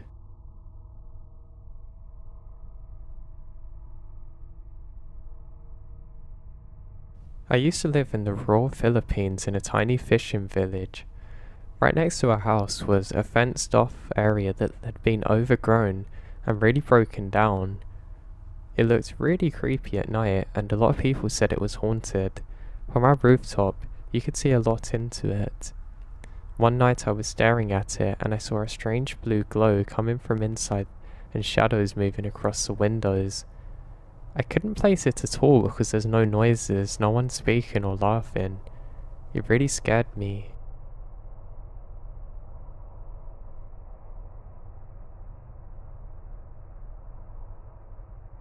I was an avid backpacker until I moved to Cali last year for grad school.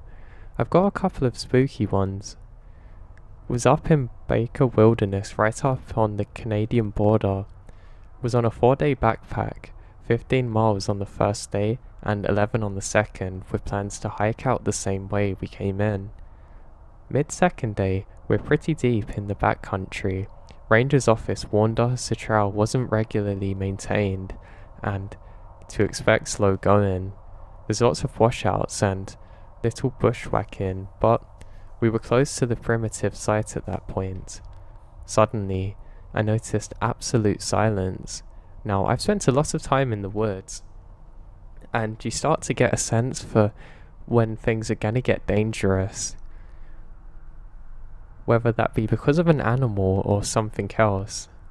Today it's something else. We hike through some dense brush and get to a clear section of trail. Out of the woods from a steep bank to the left tumbles a guy, giving off really bad vibes. He was filthy, wearing a shirt missing all its buttons and nothing underneath. He was very malnourished and his pants were very loose. He only has a loop string for a belt. Worse, he's got a big revolver in his hand. He walks towards us, dragging an injured foot behind him, quickly pointing his gun, talking to himself. I decide to be chill, but I'd be lying if I said I wasn't scared. Weird thing is that he didn't even notice us. He was basically on top of us about a meter away, stopped and looked at me, said, "Well, have you seen this person?" To which I responded, "We haven't seen anyone today."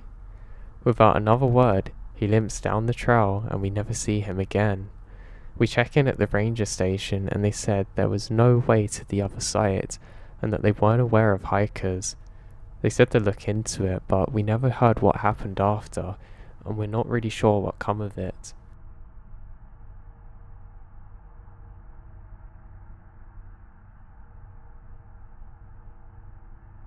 I'm not a ranger, but my story was pretty weird for me. I was camping on the west coast. I had back problems, so when I camp I sleep in my car. I had the back seat converted to a bench seat and put my sleeping bag there. I cover the car windows for privacy. Now early one morning I hear this rumbling sound. It's loud enough to wake me up. I'm a child of the suburbs, and what it really sounds like is when you push a shopping cart really hard and rough along the ground and parking lot, making lots of sound. Then the car gets bumped. Hard. It actually moves. I immediately start unzipping the sleeping bag and look inside. And quickly outside. I realize there's nothing there. I have no idea what it was to this day, and I think it might have been a bear.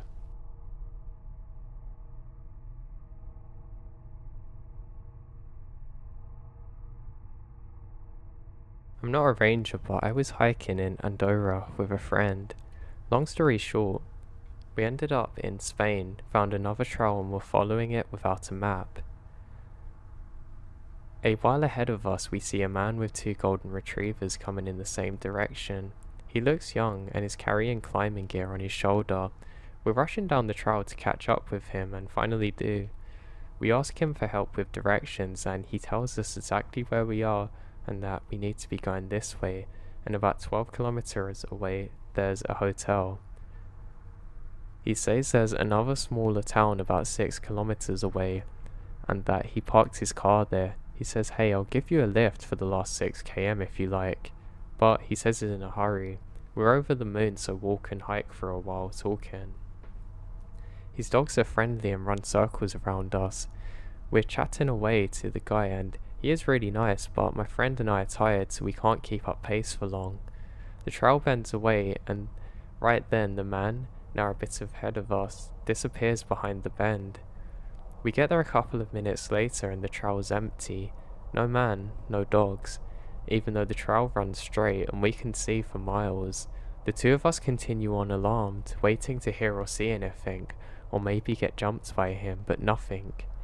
We eventually get to town and make it to safety. We're completely freaked out by the sudden disappearance and can't really make any sense of it even today.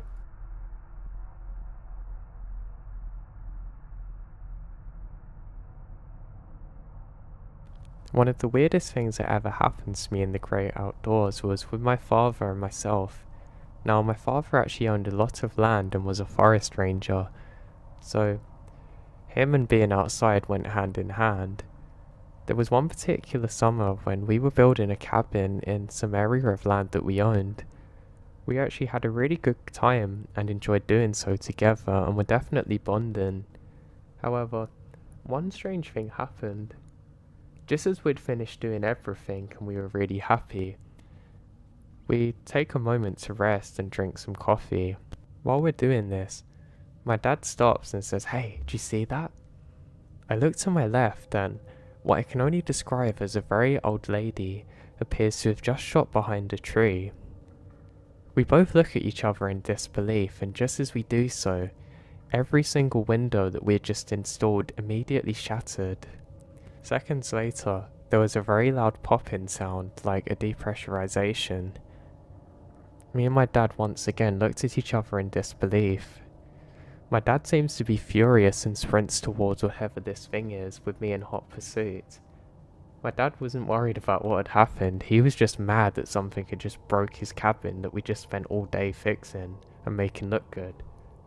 And just as we got to there, we find nothing, no signs of life or anything ever being there or different. Now my dad's filled with a complete different look, one of fear, terror in fact. He says we're going home, and a few weeks later we actually take down the cabin and build a new one much closer to the home. My dad and I never actually spoke about it properly after, and as you can imagine it still terrifies me.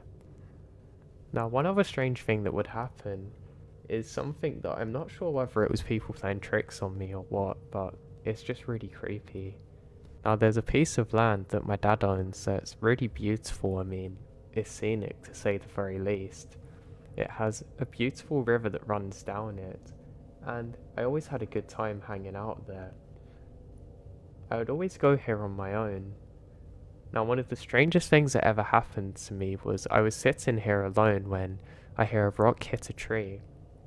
Confused, I look over to where it landed, and I can see more rocks. As I head over there, I can see my initials spelled out in the rocks, and some strange carvings and symbols on the ground of eyeballs and weird triangles. Now it's hard to describe, but it looks kind of like the Illuminati symbols, but not really. More like something a cult person would draw. Now I was pretty young at the time, so I'm terrified and sprint home. Now I decide not to tell my parents about it because I want to investigate the following day. As I do so, I go back, and everything's just as it was.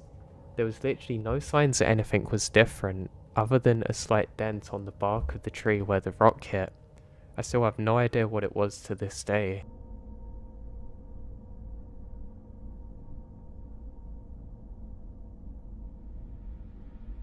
I'm a 17-year-old high school guy with a weak body.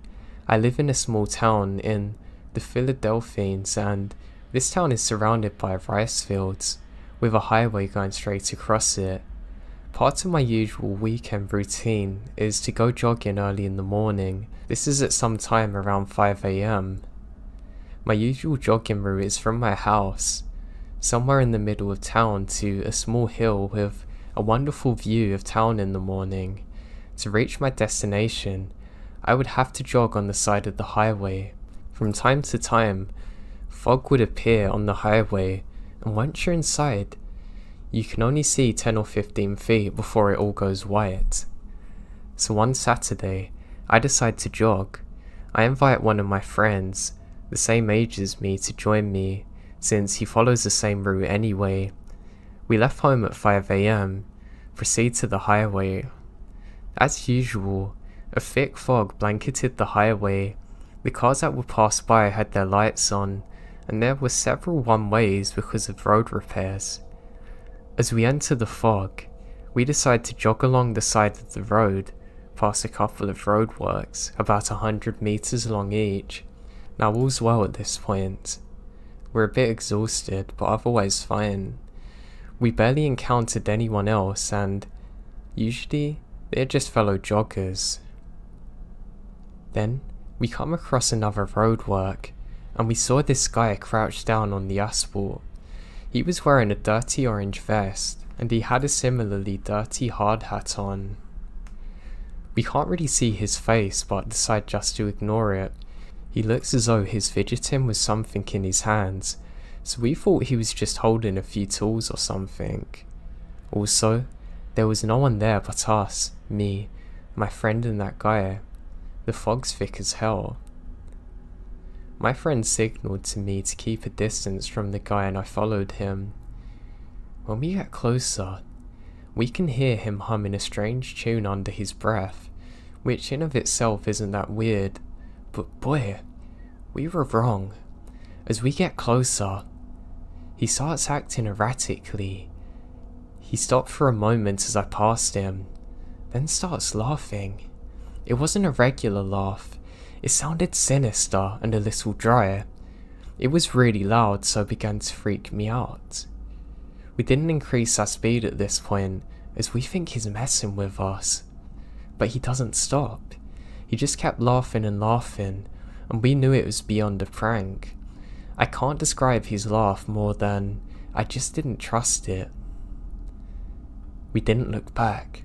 We were speeding up now, as we were starting to see the hill. I was gasping for air, but somehow I didn't let that stop me. I forced myself on, and my friend was doing the same. He was probably 50 meters behind us when I looked at him.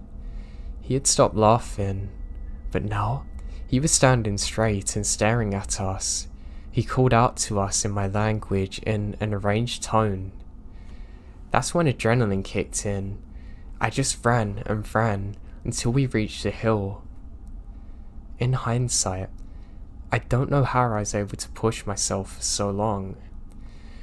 When we finally arrive at the top, we're exhausted and nearly collapse on a cement bench and stay there for over an hour. Like a breath of fresh air, my friend laughs in a comedic manner. We then walk towards home. I haven't ate yet, I was so hungry, and as we passed the road we saw the guy in. He's no longer there. The only people there are wearing construction outfits that are working on the traffic signals, but nowhere near the man. As I got home, I told my parents about it and they said it's probably a nut job looking for someone to rob, who's probably stole the outfit, and I never went jogging again in the fog after that.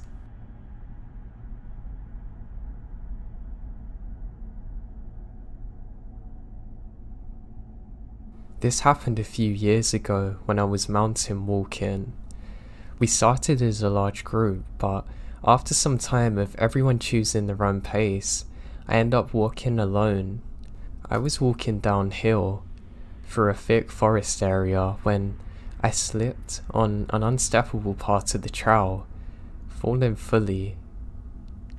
It hurt quite a lot. Before I could get up, I see a deer walking out of the trees to my left, standing in front of me. This is not natural, because deers usually avoid human contact. Something was really off about this deer. I didn't know what. Its eyes appeared lifeless, filled with uneasiness. Then it opened its mouth to show multiple rows of what appeared to be razor-sharp teeth, and let out an ear-shattering scream. It sounded like nothing I ever heard before.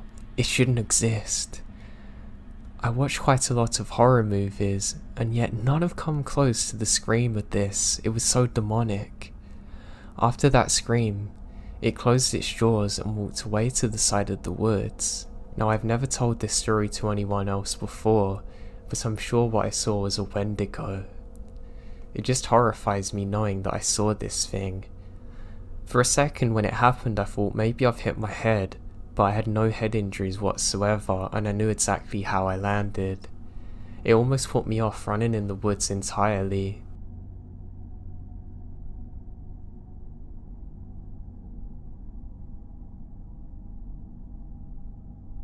When I was young, I worked as a backpacking guide in Western NC. My schedule dictated a full 8-day shift with 6 days off. During those 6 days to myself, my other co-workers and me would play in the woods.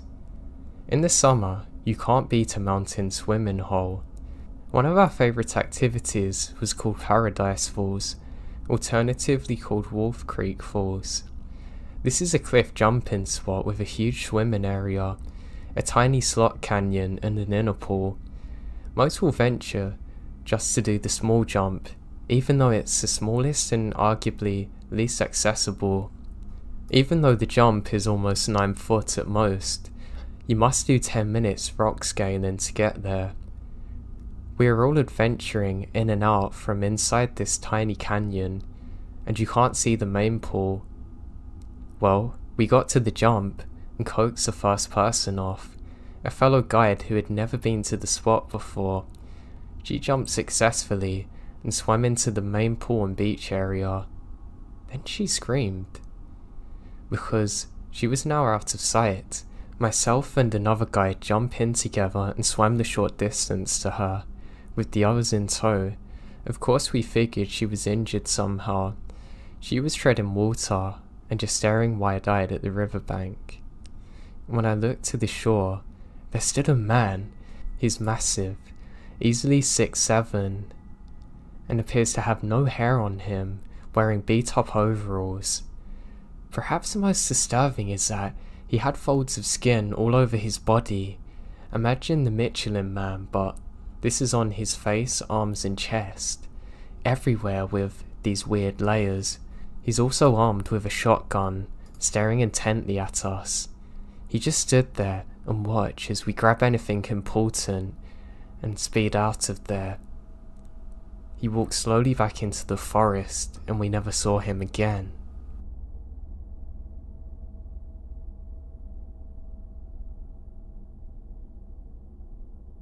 Around 8 to 10 years ago, I was at a lake way out in the woods on some land that my dad owned. I was alone aside from my dog, a terrier.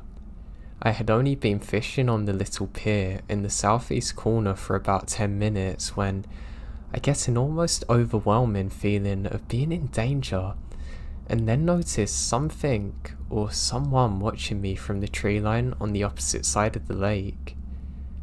I was a kid, but somehow keep composure. For some reason, I felt it important that whatever it was did not know I was aware of them.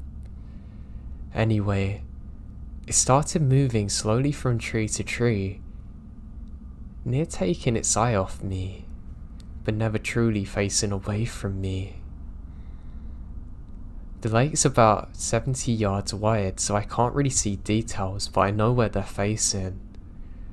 After realizing that it was following me, I pull my pole down and walk down the pier and up the bank towards the trail back of our cabin, which is about 1/4 of a mile away.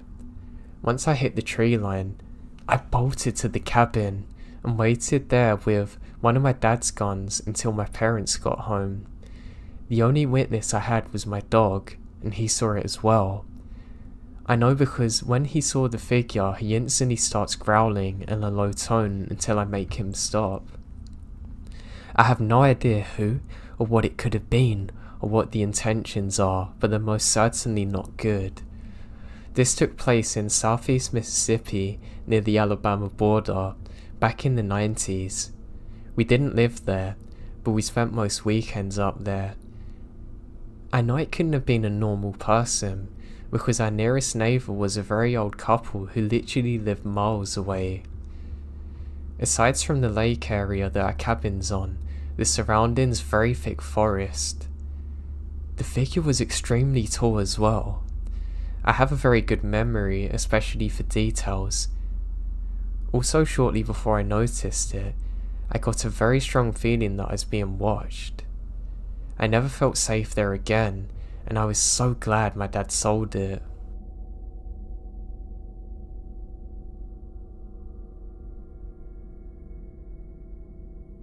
This incident happened to me when I was younger, probably around 19 or 20.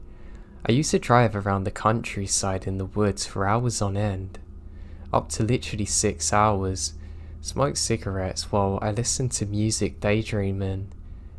I've been through a lot, so this is a nice way for me to let off steam and digest all the badness that happened to me in the past few years. There is a route that goes into the southern part of my state and eventually takes you to Maryland, if I'm not mistaken. If you keep going all the way, it will eventually take you to Florida. It was a road I found to be very fond as it intersected with a lot of interesting places. It could take you to cities and beaches alike, all the while somehow remaining isolated and rural. On one of those day trips, I was driving through a heavily wooded area that opens up into a field lined with trees on my left. I was pretty zoned out at this point, but something on the side of the road immediately caught my attention. In fact, it even seemed that time slowed, or I could see this apparition more vividly than any other thing I've ever seen in my life. What I saw was an older, balding man dressed in a full Catholic priest garb. His mouth is open, appearing to be in grief, screaming at the sky. He was standing in front of a dead deer, a buck. From what I recall, it was around 3 points, maybe 4. Behind the deer was a 1970s Crown Vic style police car with its lights on. It had no markings on it whatsoever to signify what country it's from. And no one's in the vehicle. I don't even think it had an engine running sound. It appeared as though the vehicle had been parked there all day. The other odd thing about this vehicle is that it has no damage on the front end to show that it's responsible for hitting the deer, nor was there any blood or anything. The deer seems fine. Taking a step back, trying to think of what I saw, it had the appearance of being staged or set up somehow, as if it was a prop for a movie. Everything was just so odd. For the speed I was travelling at, the glance I cast on this spectacle was only 4 seconds, but it so abruptly singed into my mind now. I have never seen anything like it. For some reason I started crying after seeing it. Did the forces that shaped time or something just merge and I saw something from back then? I don't know, I've even been on the same spot from this trip, and there's never a trace of it, not even the body of the deer or tyre tracks from the police car that could be seen. Like a breeze, it was gone. A thing so out of place it could not have been from its surroundings. I have no answers to any of these questions. Only a lack of closure for something that's scarring my brain.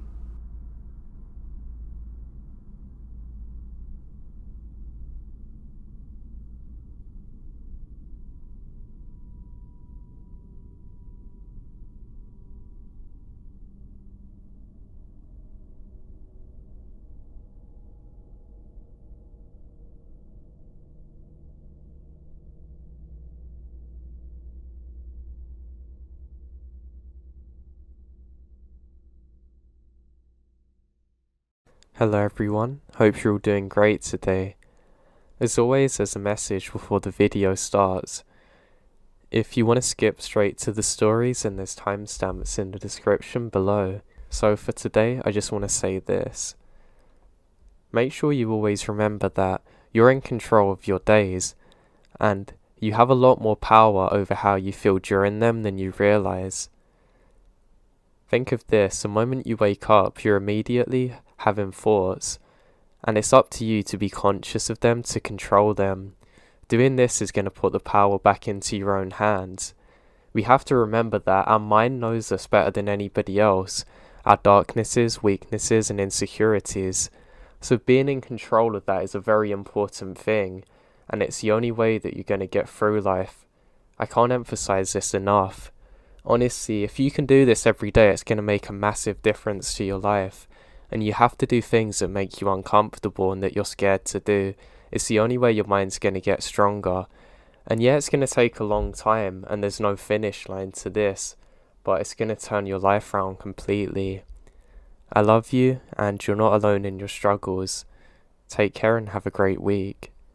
And make sure you check out my Instagram at Joe the Insomniac, and check out the podcast in the description below. I grew up in a very small rural town in Michigan. This place was so small that everybody knew everyone. My high school graduation class consisted of less than 30 people. It was a place with a very small population, but geographically, it wasn't small at all, consisting mostly of wooded areas and open fields. Houses are spread out, and nothing like what you see in the city. I mean, the nearest city was hours away. I lived on a dead-end gravel road. My neighbour's at the very end of the road, and to my left, there's about a 5-minute walk before you meet the others. You could barely see the neighbour's house through the sparse trees. To the right is another neighbour. My uncle and aunt and my favourite cousin actually live about 5 minutes away. I could only see their house if I walked to the end of my driveway. My house was the second to last one on the road, and just before my house was a really long driveway. I suppose you could call it another road, but it led directly to a house behind mine that belonged to a man I'll call Dave. Now there's a large open field, followed by another sparse tree line, and Dave's house is behind that. I could easily see his small house perched on the top of a tiny hill in the distance. I loved growing up there. It was my favourite place in the world.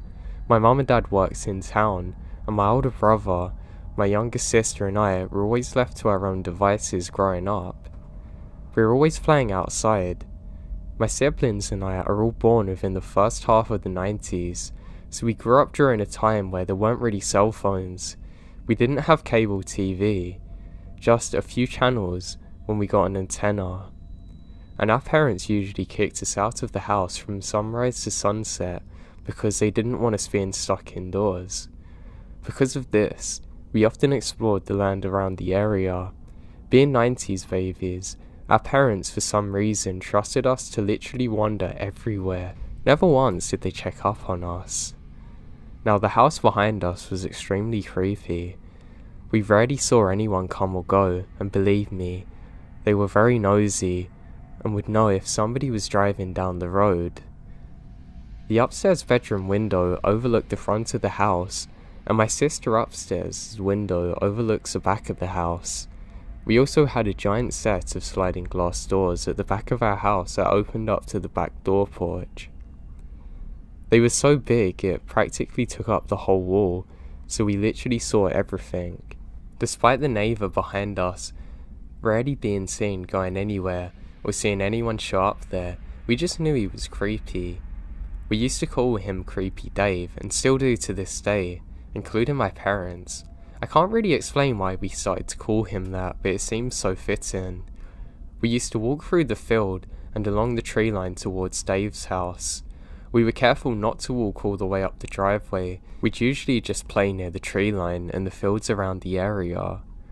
The fields are owned by a local farm, family friends or my parents, so we weren't exactly trespassing onto Dave's property if we stayed just far enough down.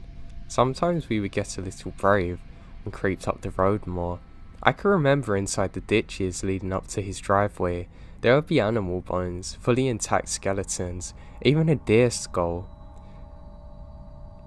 It had all been there long enough to be pure bone. That alone was creepy enough for young kids to see. When I was in middle school, Dave married this woman.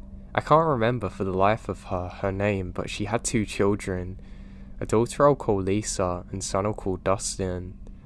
Now they started to ride the bus with me and my siblings to school. They always hated it when the bus drove up the eerie driveway to their house. I can remember one winter, the bus actually got stuck in the snow. The bus driver had to try and shovel us out, and while everyone was stuck waiting for the bus, I happened to look out the window at the barn near the house. It was still dark out, but just starting to turn to dawn, so the sky was bluish, but still dark, and you can see silhouettes. I kid you not, standing there on the second level of the barn, there's Creepy Dave holding a pitchfork. He's not even doing anything, he's just staring at us watching. All I can see is his outline. It frightens me so much that I turn my whole body away from the window and start tearing up a bit. My best friend sitting next to me says what's wrong, and I can't even tell her. I don't know what it was, but it scared me so badly. I don't know if anybody else saw him up there, but I still picture it. That was the last time I actually saw Dave for myself, but unfortunately, he didn't disappear fully from our lives. I used to stay up late in middle school watching movies and reading. I've always been a night owl, and sometimes my sister and I would stay up on the weekends all night watching films. One night it's very late. After 3 AM, my sister had fallen asleep, but I was still awake. All of a sudden, we hear a very loud pounding coming from the door that led to our garage. We had a huge bay window in the living room, and a front door to the left of it. Our garage was on the right.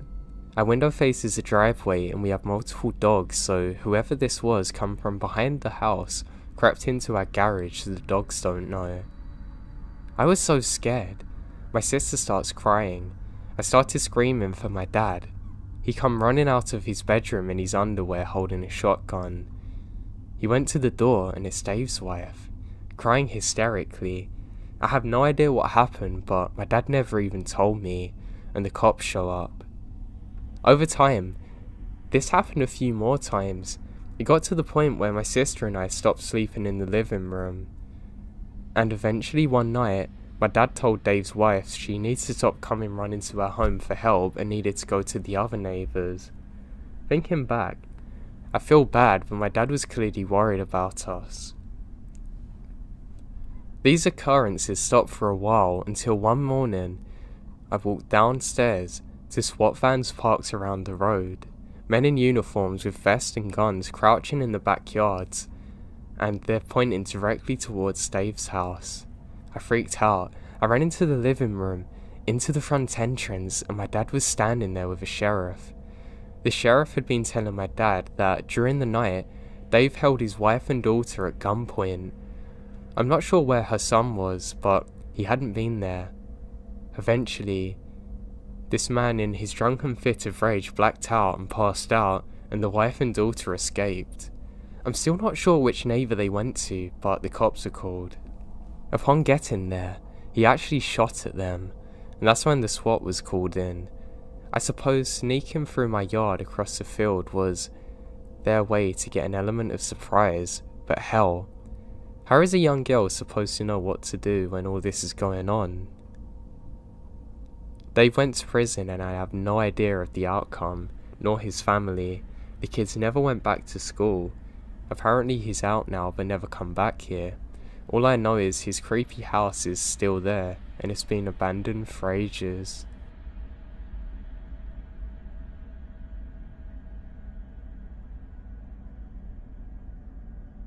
This was a few years ago during my freshman year of college. A couple weeks into school, this girl I had class with asked me if I wanted to go to a concert. She'd been given 2 tickets as a gift, and still being early in the school year, I didn't really have friends, nor did she, so we decided to go. We live in a large city, and the concert was in a small town about an hour away by train. We get to know each other on the way there, and by the time we get off the train, it's very dark. The street lamps are sparse. We're dressed in our outfits for the concert, and the venue's about a 10-minute walk away. Neither of us had ever been out of town before, and we're having some trouble using Google Maps to figure out what direction to head in. I, generally being pretty wary of strangers, am content to continue struggling with my phone map. However, my new friend decides to ask a man on the street for help. He looks like he's in his 30s, about 6 feet tall, blonde, and he's wearing a suit with no tie, and the top couple of buttons are undone. He tells us he knows where the venue is and can get us there. He says, do we want to walk? Now he says what are our names and how old are we, and where are we from. Not necessarily creepy, but I'm getting a bad vibe. It's dark. The streets become practically empty from the train station. We end up reaching an intersection, and he starts to turn right. I'd continued to look on Google Maps once we started walking, and having become better orientated, we're now moving. I know that we need to take a left. I say this, but he says, nah, you're wrong. And I say I'm looking at the map, but he says it must have gotten confused. We turn left and he continues walking with us, assuring us that now he knows where he's going. The map says a concert's up ahead, and in the distance, I can see people all heading in the same direction. Again, our guide says that this is wrong, and he starts walking into a very secluded area near the woods. My friend is starting to get worried, and looks very superstitious. I'm gonna leave that in. My friend has also become suspicious, and we tell him that we're gonna continue straight. He insists that the venue is through the parking lot, and when we point out to the people up ahead, he says it's a shortcut, it's much quicker. We thank him for his help and keep walking. As we leave him, he stands there in the parking lot yelling, "You guys are gonna get lost. You need help." Luckily, he didn't follow us and stopped yelling once we got closer to the crowd. We got to the venue soon after, had a great time at the concert, and I'm scared he'd be waiting for us. Luckily, he never found us again. I'm positive if we went into the woods, something very bad would have happened.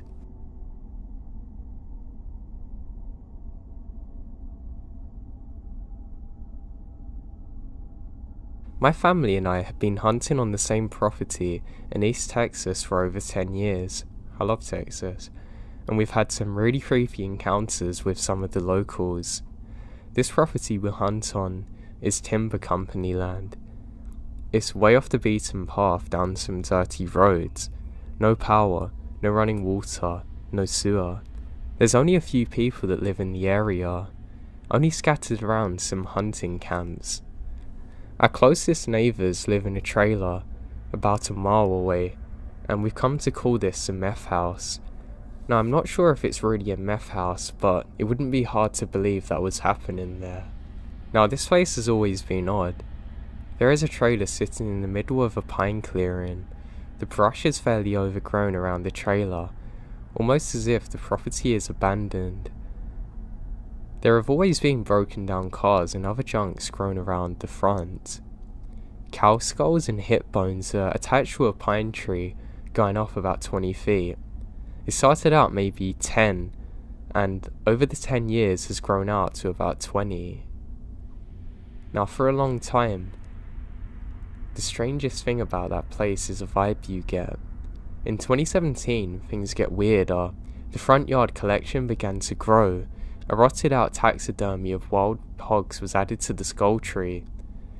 A doll's head was fixed with horns onto some kind of stick in the ground, which we called the devil baby.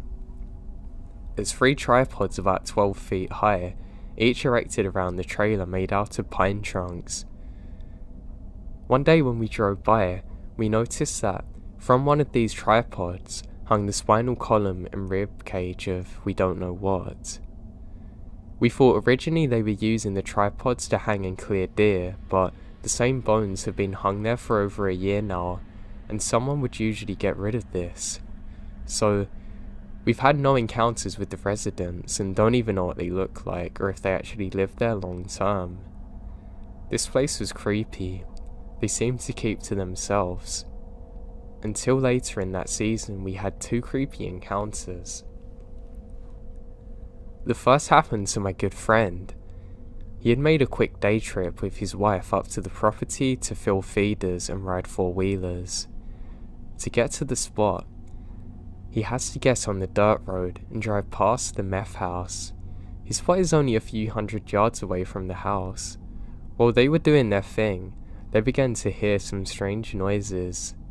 And as he listened closer, he could hear high-pitched gibberish between 3 voices yelling weird words in Arabic and with Jesus mixed in. They decided to get on the 4-wheeler and investigate. They found 2 men squatted down besides a large mud pile in front of the house. They were splashing and bouncing around while furiously speaking gibberish. Once they noticed the 4-wheeler, they stopped and stared like animals. My buddy quickly took off. The second encounter happened to me and my brother. We were up there alone for the weekend, and were relaxing by the fire on a pitch black night after a long day's hunt. We began to hear something strange in the distance. It was pipe organ music. It wasn't a recording of a pipe organ, but somebody actually playing one. They were missing notes and sporadically starting and stopping. We laughed about how it was like something out of a horror film, but the music continues for hours. Then all of a sudden, we hear crashing through the brush. Now we're actually in a very thick area of brush. It is between our camp and the direction of our house. This doesn't sound like the usual spooked deer or armadillo roaming around, or hogs even. It's made by something very large. Now the rest of the night it's quiet, and there's no more organ music, and we don't know what caused this. Now not too much has happened since then, but we've made a point never to go there alone, but to maybe one day scout it out overnight.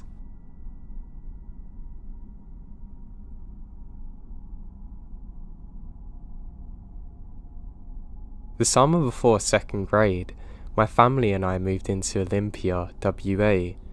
I with my parents and my older sister back then. My sister is 2 years older than me, so she would have been in the 4th grade. My sister celebrated her 10th birthday that same year by having a handful of friends over for a sleepover. We owned a trampoline back then and often had sleepovers and used the trampoline during the summer months. We lived near a forest. Now we have many fond memories of sleeping on the trampoline under the stars, but this, however, this was not one of those fond memories. Seeing as it was my sister's party, I was younger, and the annoying brother am not invited to the trampoline party. I do, however, remember how the events unfolded. It all began when around 6 or so girls came fleeing inside screaming about a man in the woods. Our backyard at this house was fenced off to the left and right side, but was not fenced on the backside as our backyard continued into a beautiful forest backdrop. According to the girls, as they're out on the trampoline enjoying their sleepover, a man in a yellow rain jacket appeared in the woods. The random creepy man proceeded to stand there in the woods and stare at the 10-year-old girls the whole time they're out there. He didn't respond to them when they attempted addressing him or even break eye contact. It was at this point that the girls are so scared they collectively ran as fast as they could inside. After the girls relayed their experience to my parents and I, the 3 of us reached to the window to see this man. When we get to the window, all we can see is a glimpse of the yellow jacket as he disappeared further into the forest, beyond the borderline of the neighbouring fence, out of sight.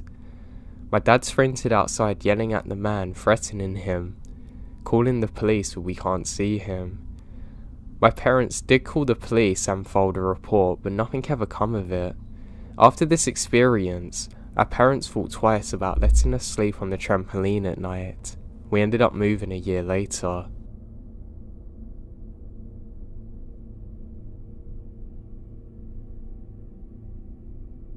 When I was quite young, maybe 9 or 10, my mum, sister, who's about 4 or 5, and I went for a walk in the forest. It was a large forest, well known for camping and having picnics, and we had walked through there many times before. The 3 of us walked for quite some time until we found a spot to have a picnic. After eating our food, we explored the various mushrooms and trees dotted around the place. When it started to roll over into late afternoon, we decided it was time to head back, and we made the walk back to the forest. There was always an eerie feeling when you're in the forest, in any forest no matter where. When we arrived back, we're shocked to see police cars everywhere and hear sirens. We had no idea what happened, but nevertheless, we got back into our car and drove home. I was wondering what could have happened the entire night back, when finally, my questions are answered. My mum and I sat down to watch the 7 o'clock news and found out that while we're having a picnic, the police had discovered a body buried in a shallow grave in that very forest. The reporter explained that the men involved were doing stuff with drugs and other criminal activities. As I was quite young when all this occurred, I didn't think much of it. Sure, I was creeped out, but I didn't completely understand it. Looking back now, it gives me chills thinking about it, I often wonder what would have happened if we were the ones to discover the body.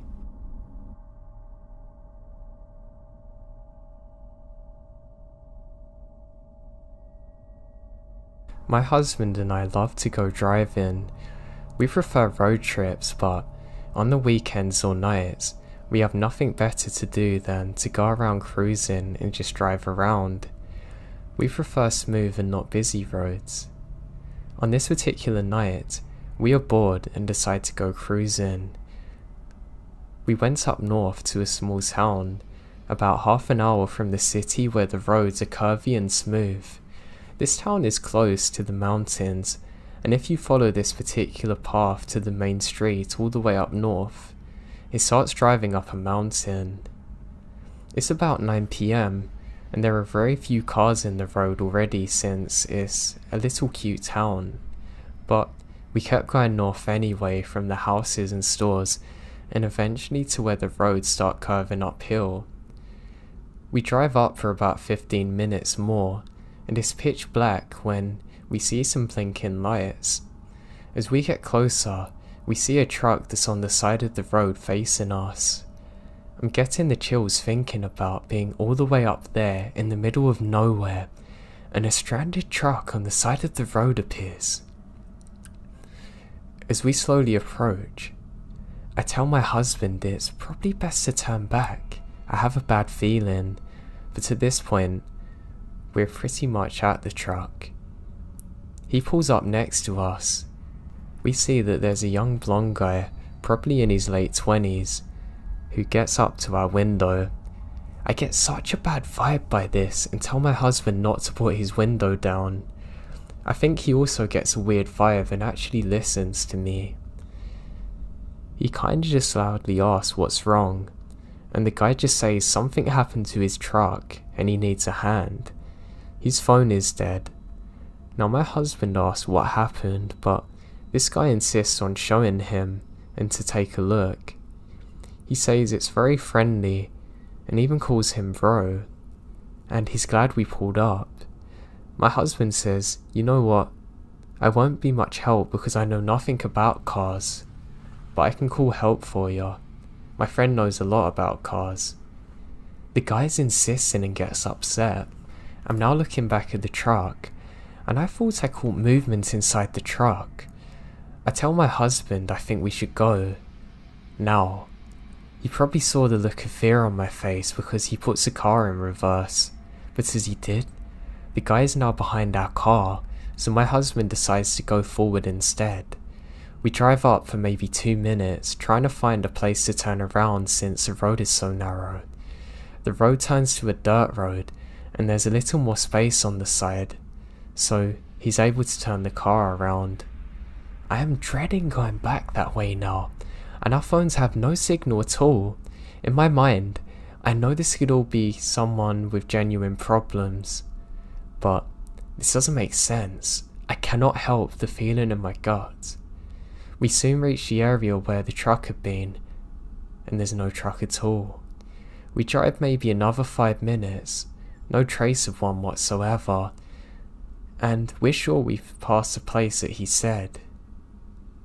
We didn't drive up too far to begin with. I am both relieved and terrified that the truck's no longer there though. If it had really broke down, how did it get help working again in such a short amount of time? Calming myself down, I'm telling my husband, hey, maybe they really did get it to work. Maybe it turned on all of a sudden and they drove off. Suspicious, yeah, but not impossible. As we keep driving through, the roads begin to straighten out. We notice far off the truck with all the lights off, and park to the side again and notice movement in the truck. I say out loud, why did they turn out all the lights? I think they were thinking we're still far enough away from them, but we see 2 figures get on the other side of the truck and crouch down as if hiding. We get closer and my husband floors it. As we drive past, the 2 men get up. One of them is the guy that we had spoken to earlier, and the other's massive. With a very surprised look in their faces, One of them turns and runs behind us trying to catch us. I kept looking back, but it's so dark. Now all of a sudden, I see the headlights in their truck, and they start driving in our direction very fast. My husband keeps going, and eventually, we lose the headlights. I kept looking back the rest of the way, so scared that they're somehow still following us. Maybe they turned off their lights again and I can't see them. Anyway, after driving for a very long time back to the city, we're convinced no one's following us now. We do call the non-emergency line given a description, but we don't get the plates, so it's pretty much futile doing so, just given a description of the guys we saw.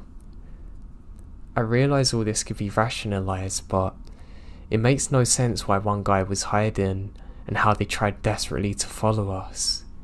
I hate the fact that they're still out there. I just pray we never encounter them again.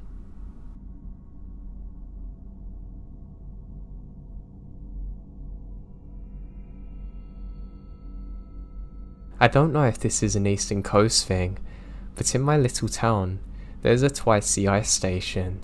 Basically, you fill up water jugs and get ice bags for cheaper than you can in the grocery store.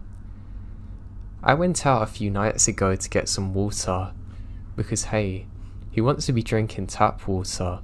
My husband was home, and because I'm kind of heavily pregnant, he insisted that he go instead, but I really wish that he would have done. I was out at 1 AM, and it's dark for miles in the middle of nowhere. As I get out of my car, I open the back seat to get the gallon jugs and close the door. The moment I do, a dark blue truck van pulls up behind me. I presume that they're doing the same thing as me, and I don't really think too much of it. However, alarm bells start going off, and the alarm bells start screaming at me when the slide door opens up and two large men step out. It's about a 20-foot distance between me and them, so the first thing I do is pull out my phone and start making a pretend phone call saying, "Yeah, I'm almost home." As soon as they see me answer, one guy says crap, and they both get in there, tires literally screeching as they bolt out of there. I throw the jugs into my car, empty, and lock all the doors a million times before I broke down calling my husband. He told me to write down the make and model of the car and colour, and we'd go to the police station first thing tomorrow. Now I don't know if they targeted me because I was a woman alone in the middle of nowhere, but deep down, I know they targeted me because I was pregnant, and I don't want to think what would have happened if they got me.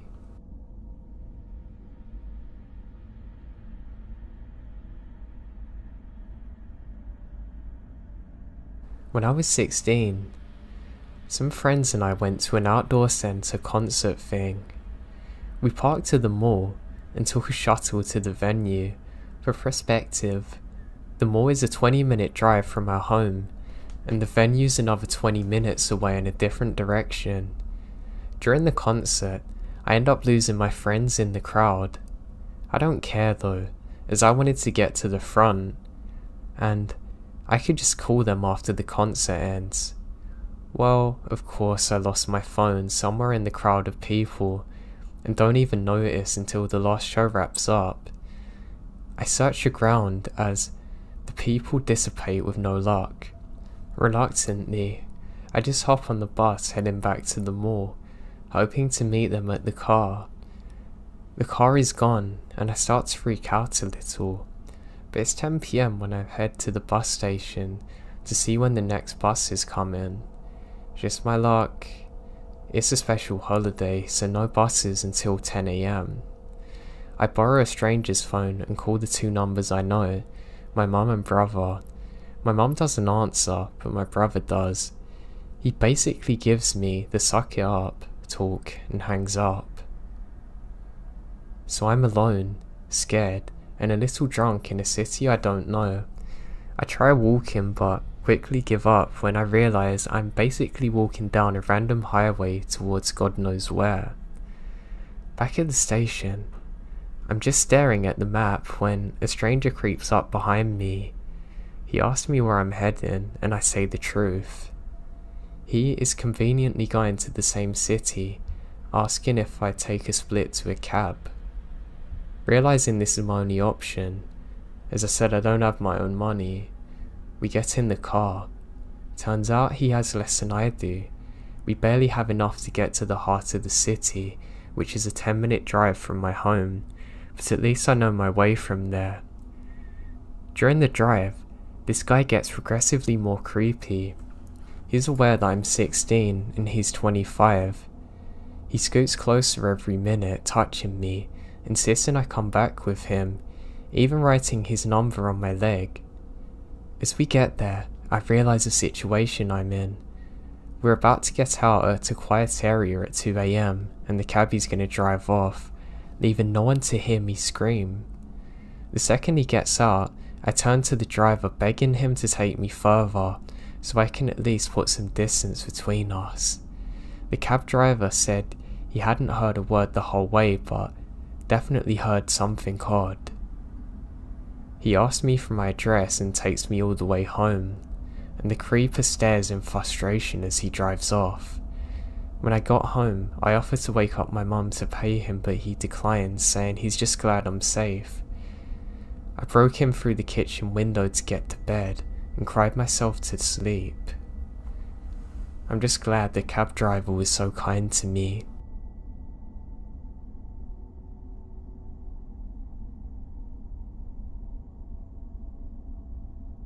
I really enjoy going camping. I'm truly an outdoorsy kind of person. It's very rare that I ever have a bad experience while camping, but I did have one that stood out to me, and is one that I can't explain. So let me start off by saying this was a good few years ago, and everything seemed normal on the day. In fact, I was having a really good day, so I arrived for my 4-day planned hike and camp in the evening. I had a really easy to set up tent, so it didn't really matter what time I got there. No, I wanted to sleep on the first day because I was tired from driving. So I park my car up and I realise I'm the only person in the parking area. I get out and hear some voices, but they immediately stop when I get outside. I look and realise that I've accidentally left the radio on, so I just turn it off, get my camping gear out and head out. Now everything feels normal. The sun's setting, so I can still see where I'm going, and honestly, the forest and area that I'm in looks truly beautiful. I'm not gonna lie, it's probably the nicest sunset I've ever seen. There was sort of a mist above the trees. I took a couple photos on my phone and I was really glad I did. I actually still use one as a screensaver, but that's not the point. I find this beautiful spot that I've been to before. It's close to a lake. I set up my camp and equipment, and what's better to do than some night fishing? So I head off towards that. I have an inflatable raft that I can use for my fishing. I have a small Bluetooth speaker with me and set that down and set off. I'm having a brilliant time. Unfortunately, I haven't caught anything, but I do have this strange feeling washing over me. It's almost like a paranoia that I can't quite describe. Now, the forests and wilderness can be a beautiful area during the day, but at night, even for an avid camper like me, it can be pretty scary. I stay still for a second, and I'm sure I can hear the same kind of voices from before. That's odd. I turn off my speaker so I can concentrate more. I know it's definitely not from what I was listening to previously, but I put my mind on fishing. I want to catch some dinner. Now as I'm fishing, I hear this strange thumping sound like someone slamming something on a tree. It's odd, it's almost like someone's taken a metal hammer to an old oak tree and is smashing it. It's in a very rhythmic manner though, stopping for a few seconds and starting again. Now, needless to say, This confuses the hell out of me, and I begin to hear more voices.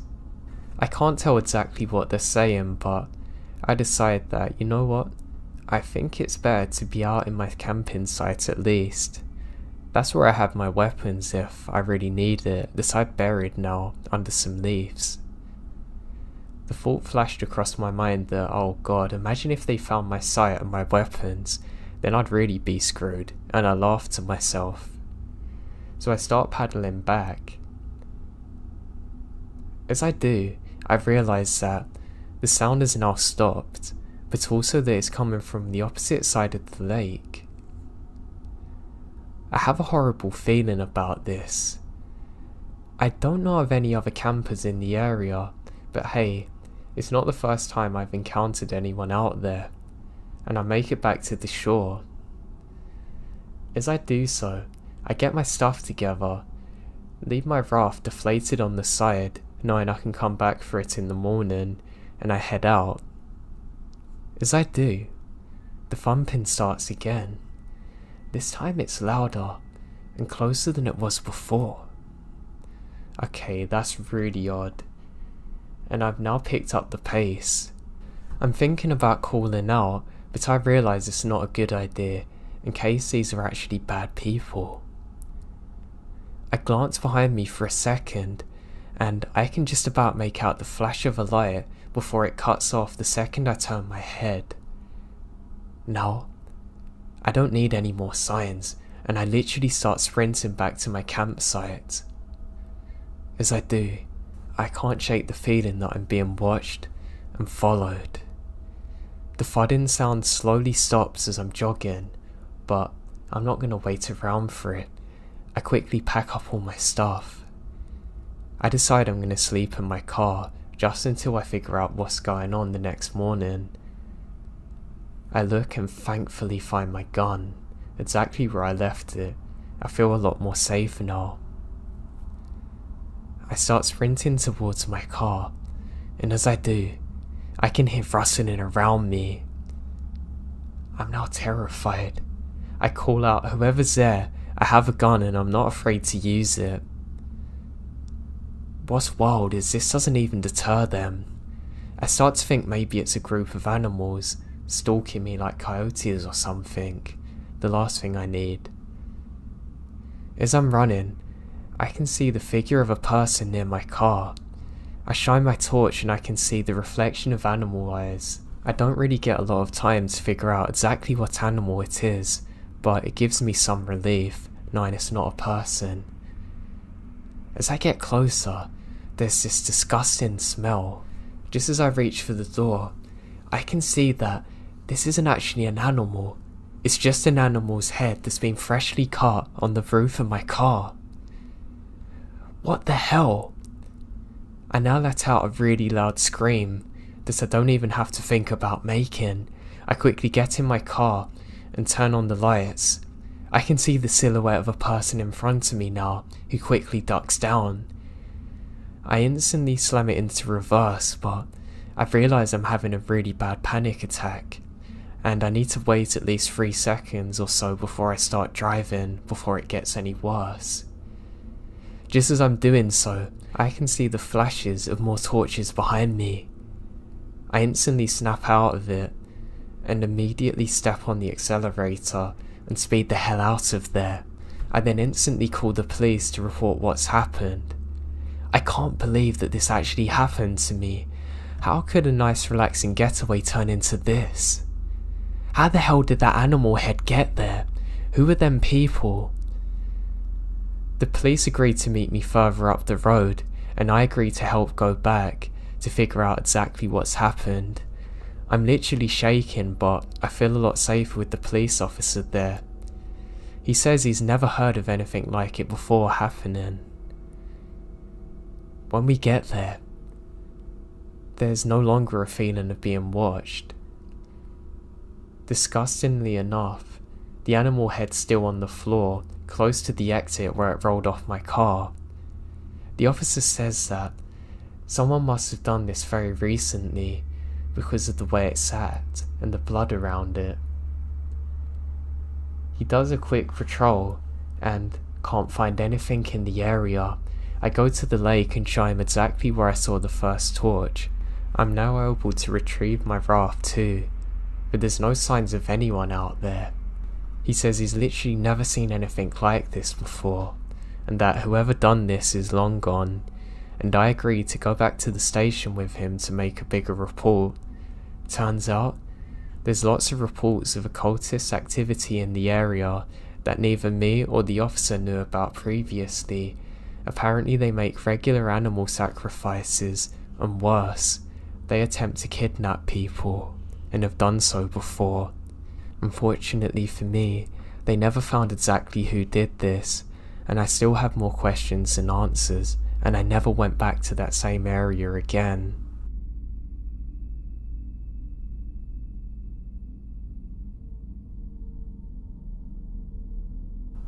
We live in Oregon, and we drove down to the coast of Northern California.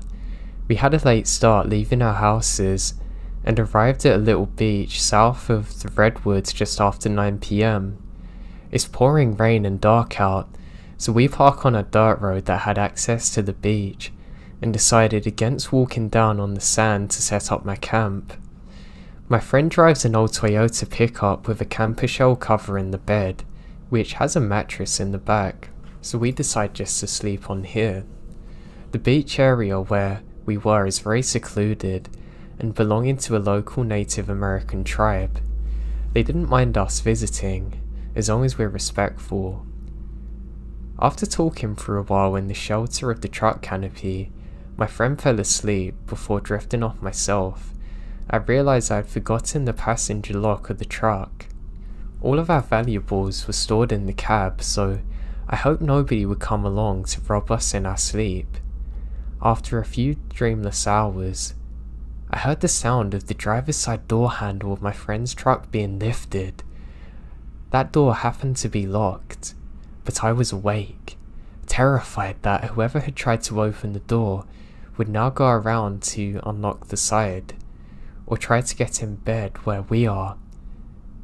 It was still dark out at this time, but I heard footsteps starting to walk around to the back.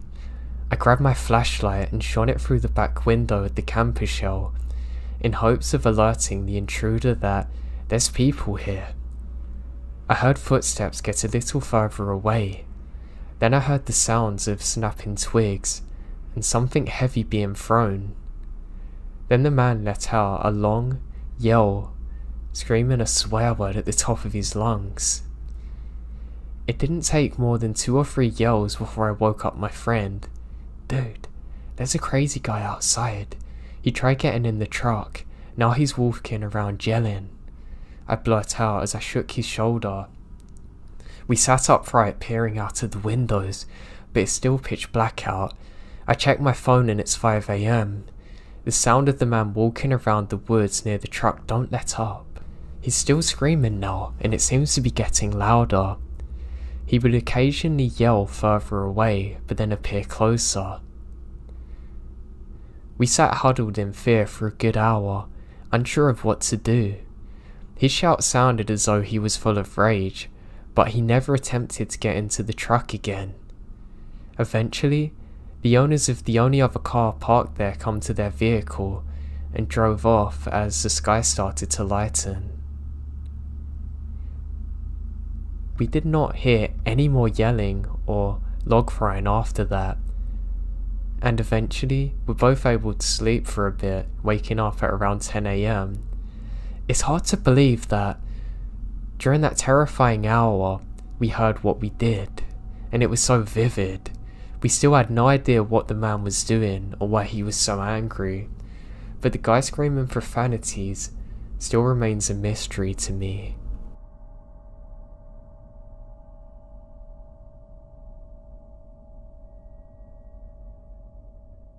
So I was a wildlife firefighter back in the day in Arizona. I worked in a forest that was generally popular with a lot of recreation in the northern proportion. But I worked on the southern area of the forest, and that was really remote. It barely had any roads or campgrounds, so if you wanted to recreate there, you had to go work for it. Now, the fire crew I was on had 2 duty stations, one in a small town where the rest of the forest employees worked out, and one that was about 2.5 hours away up a windy road. The remote dusty station had an old Forest Service ranger station, and a newer double-wide trailer that was recently put in.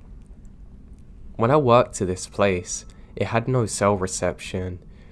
When my crew and I weren't working, we were playing horseshoes and watching movies. They did eventually add a cell phone booster, which sadly made people go on their phones all day. So for my story, I want to keep it pretty simple, but my supervisor from that crew had experienced some weird things working up there. There was one night he told me he was cowboy camping, which is sleeping outside with no tent. Imagine the spiders. And he kept getting a weird musky drop-off liquid on his face. Now he's really in the middle of nowhere, and he kept looking around and yelling, and no one's around him. He told me he wasn't even below a tree, so it's not tree sap.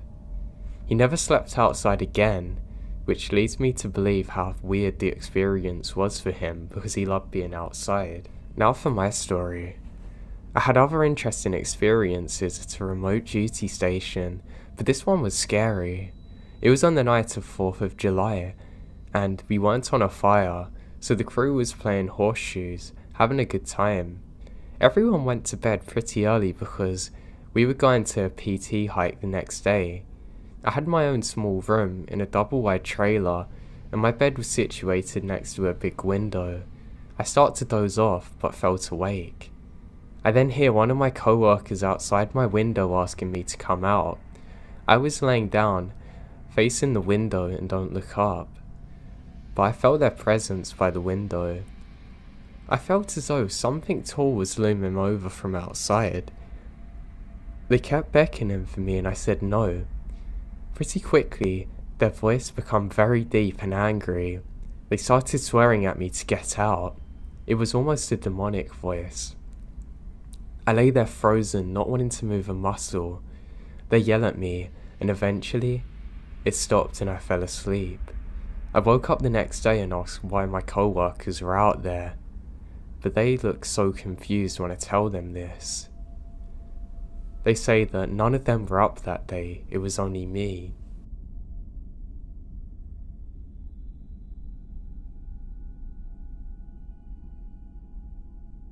I'm used to having spirits around.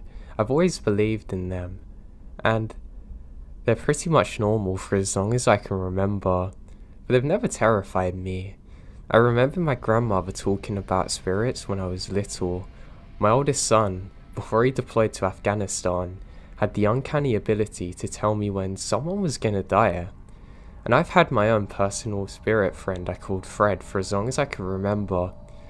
But this building is completely different. I've never had any place give me such creepy vibes. Now, it's crazy in this one. I could have the heat up to 80, but my fingers are so cold that I can't even type, and my nose is left constantly running. Now, it's night shift. No one gets in or out without the door chimes going off. I've heard someone sneeze in the hallway out the side of my office. I hear chairs scrape across the floor in the squad room, when I know I'm the only person there. I've seen one apparition, a blonde-haired girl with grey sweats pull up to her knees, and a white cotton-up shirt, blonde hair with dark roots girl with tennis shoes. I've seen her pure as day. Now, I've seen them walk from the bathroom to the squad room with her hands across her face. I literally thought someone was in the building, so I called an officer. Now, there's only one way in and out, and I know she didn't go past me. We found no one. Now I work for a tribal police department in Oklahoma, so this was all Indian land at some point. But that wouldn't explain the girl I saw. I work the night shift, and I've learned the normal sounds of the building like the ice machine or the wind blowing through the attic. But some nights this place just gives me icy chills. Just that feeling you shouldn't be there, and I've heard my name being called. Sometimes my middle name, which is really creepy. We've had a couple who worked here and have been terrified and left without even saying why. Now every other place I've worked, I've always had the same little what I call thread pranks where drinks or pens disappear and I find it somewhere else. But I never had anything like that happen in that place.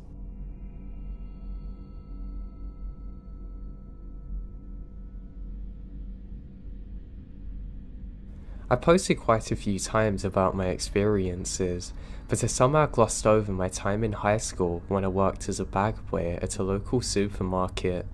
I grew up in a farm town, and the only place you could get groceries, besides a grossly overpriced Shopco on the edge of town, was a family-owned supermarket, Robertson's. The Robertson's family was very active in the community, but had a reputation from misery to straight up being evil, depending on who you ask. If you ask me and the rest of the bag boys, it had a dark aura about it. Many features contributed, like the vaulted ceilings in the back room, the creaking floors in the upstairs offices, and the door hidden behind a pile of old shelves that seemed to lead under the loading dock. Now the worst of the Robinsons was Ryan.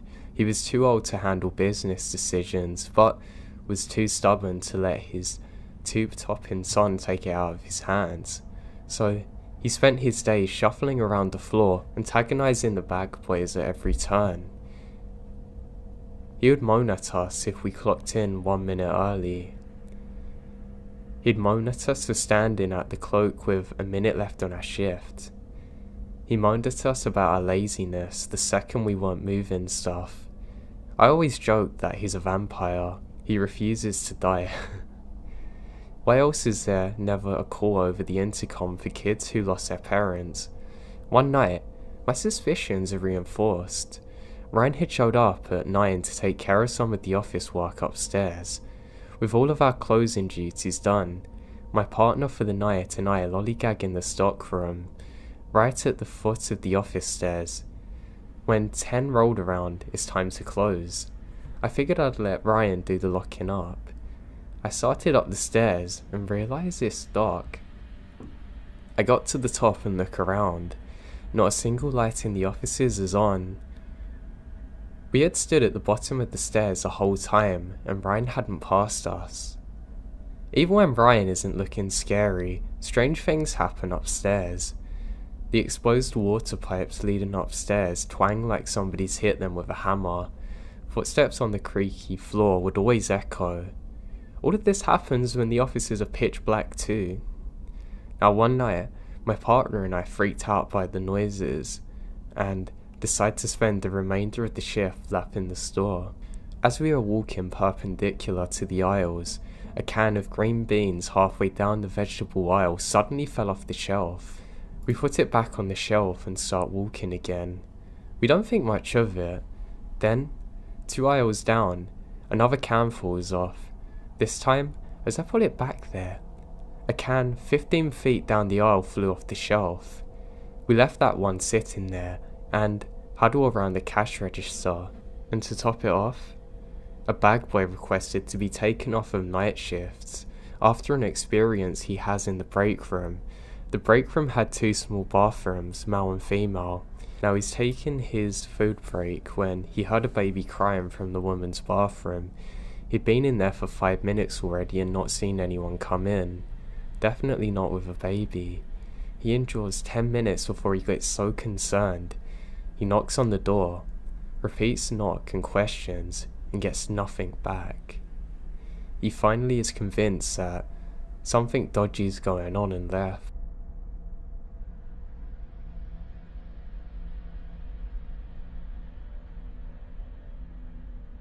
I'm a 20-year-old college student who works part-time on weekend nights as a security officer on campus. My partner's a 22-year-old male student, same situation, same company and job. This experience is theirs. We're both currently on duty at different posts and they messaged me about it a few minutes ago. So my partner, I'll call him Jay, is currently working at the front desk on the Fine Arts building of the college. That building's on Broad Street, the main street of our city. It's around 3 AM at the time, and there's usually only going to be the occasional student coming in and out of the building and a pedestrian on the street every now and then.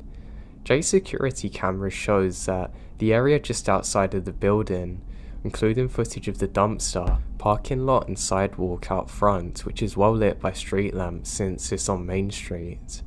The cameras have about a 5-second delay, but show very smooth footage.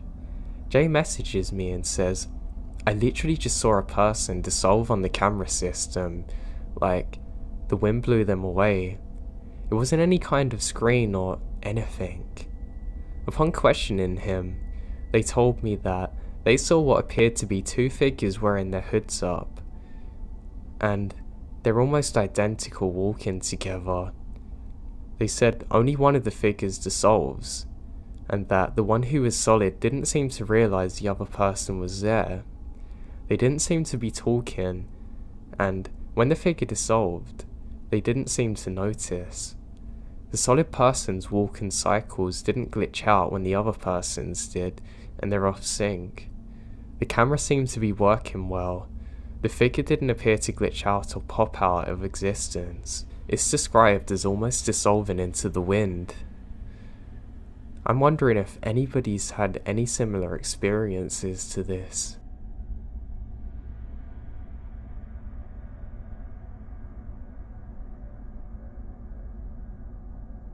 So this happened after work this past Christmas Eve. I worked a later second shift from 5 PM to 1 AM, or until we're done.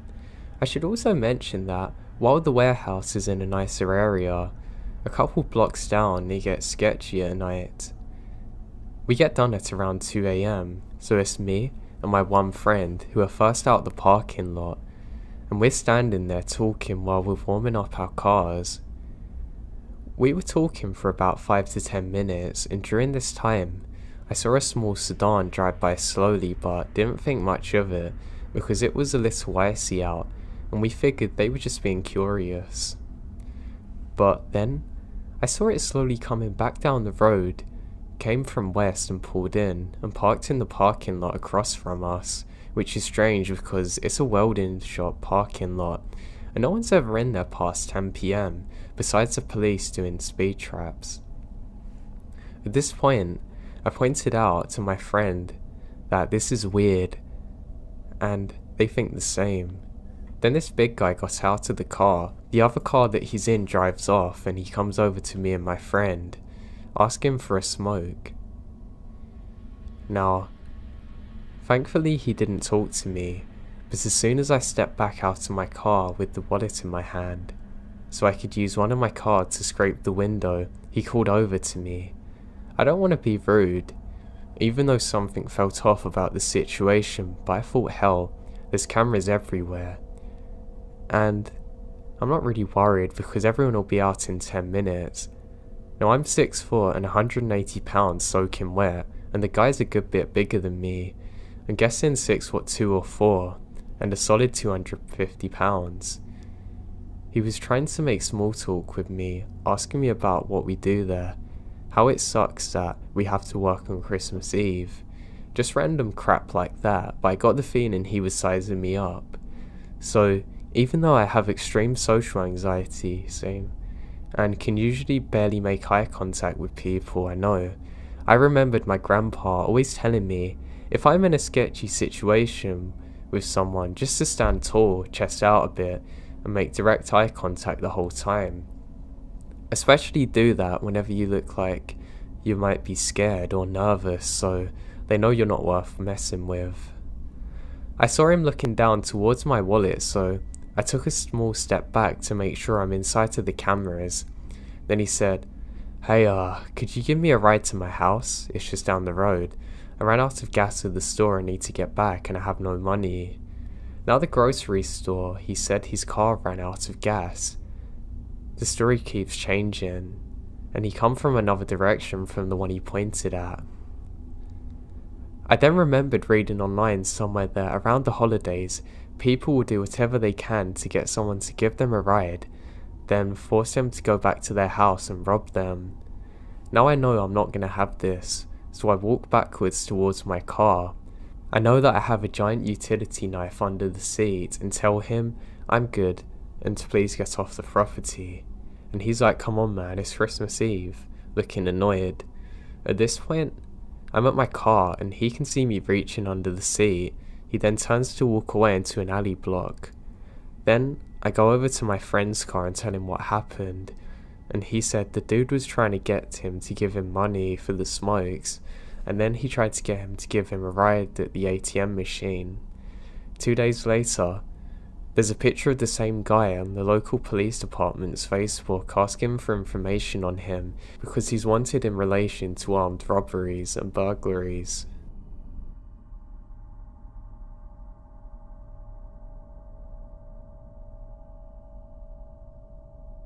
I'm a 17-year-old guy currently living in Phoenix, Arizona. Shout out Arizona. This incident took place around 6 months ago on an overnight trip into the Superstition Mountains, which are about an hour drive east of Phoenix. I won't specify exactly what this trail is.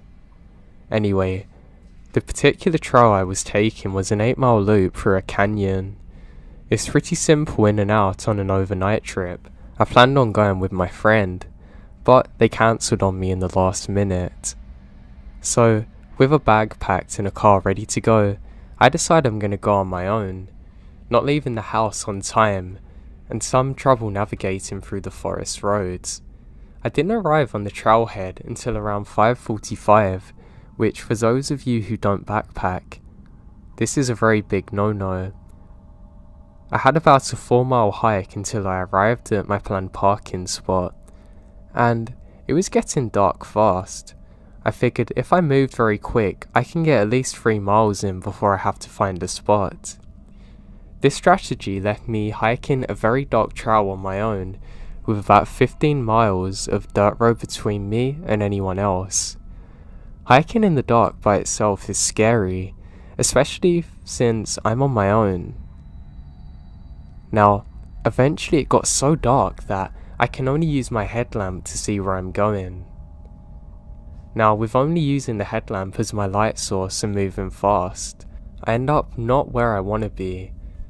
This area isn't great, but I find a spot where there's some burnt pieces of wood and the remains of a circle fire, so it can't be too bad.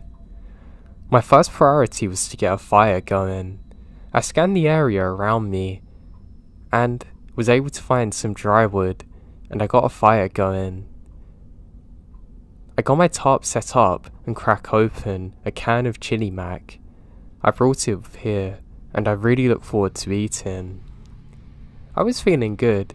My camp was set up, my food was on fire. The feeling of uneasiness from the hike had almost gone away, but it was still there. Now, to fully understand what happened, I have to explain to you how my camp was set up. The site I had picked was a small clearing surrounded by large pine trees, with the trail about 30 feet to my left. When you're in the woods and have a fire going, and the fire casts a circle of light around it, and everything on the edge of that circle and past it are pitch black. Now I'm sitting on my ground near the fire eating my dinner, when a small rock, about the size of a marble, is actually thrown at my camp. I look at the tiny rock in shock, as I was positive that I was the only person on this trail at night. I immediately turned my light on, and towards the area that I'd seen the rock come from, but due on the destiny of the pines and brush, I can only see about 10 feet. I spent about the next 15 minutes in disbelief as I scanned the tree line that surrounded my area, searching for whatever had thrown it, not daring to stray too far from the fire I set. It was giving me a false sense of security, to be honest. After sitting back down and spending the rest of my time on high alert, I was able to convince myself that I had somehow kicked the rock or it had fallen from a tree. I went to sleep that night, not expecting the pure terror that was about to unfold. I woke to the sound of rustling leaves. Really inaudible if you weren't listening for it at the time. I'm still in a sleepy daze. I listen to the rustling of leaves, but it gets harder to hear as I assume they were moving away from me. I went to grab my handheld flashlight that I had next to me when I'd fallen asleep, but the more I looked, the more scared I get as I realize that it's not even there now. I don't get how. I stand up in my sleeping bag, now ducking out of my tarp. Now, I can't really see far into the woods, but I was able to see a light off in them. It couldn't have been more than 15 feet away, but it's my flashlight laying on the ground in a pile of leaves. This is one of the few moments in my life that I've almost had a heart attack. The flashlight that I'd left sitting right next to me when I'd fallen asleep a few hours ago was now 15 feet away from me, past the tree line in the woods. I hurriedly slipped my boots on, clutching my knife in my other hand and keeping my head on a swivel. I weigh my options: stay here, wait it out, or attempt a 3-mile hike back to the car in darkness. I figured that whether or not I'm gonna get out of here, I'll definitely have a better advantage if I was out on the trail with a light. So I decide that I have to stay at my camp and remain there for the night. Eventually, it came back. I could hear it walking through the woods. It was so far off that I couldn't hear it at first. It sounded like somebody walking by, strolling around without a care in the world.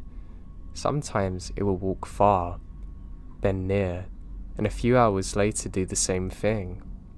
Still faint as ever.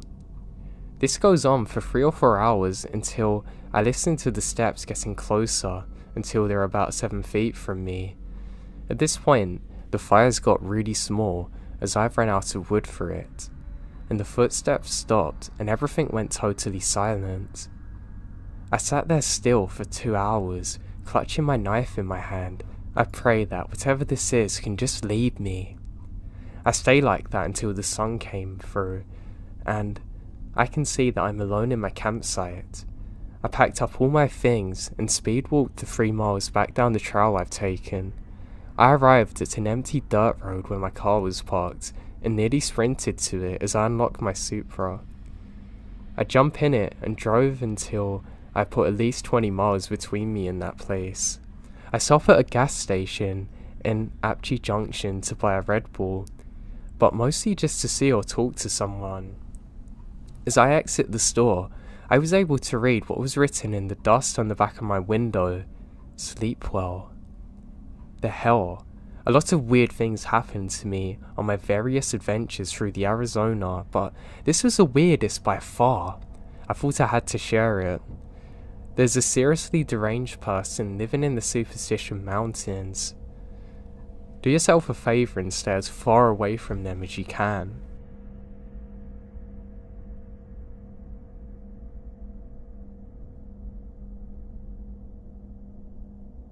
This is a story that's been really bothering me lately for absolutely no reason whatsoever. A few months back, I just had this dream that brought back this memory I tried to suppress growing up, but as of recently, it's been weighing on my mind.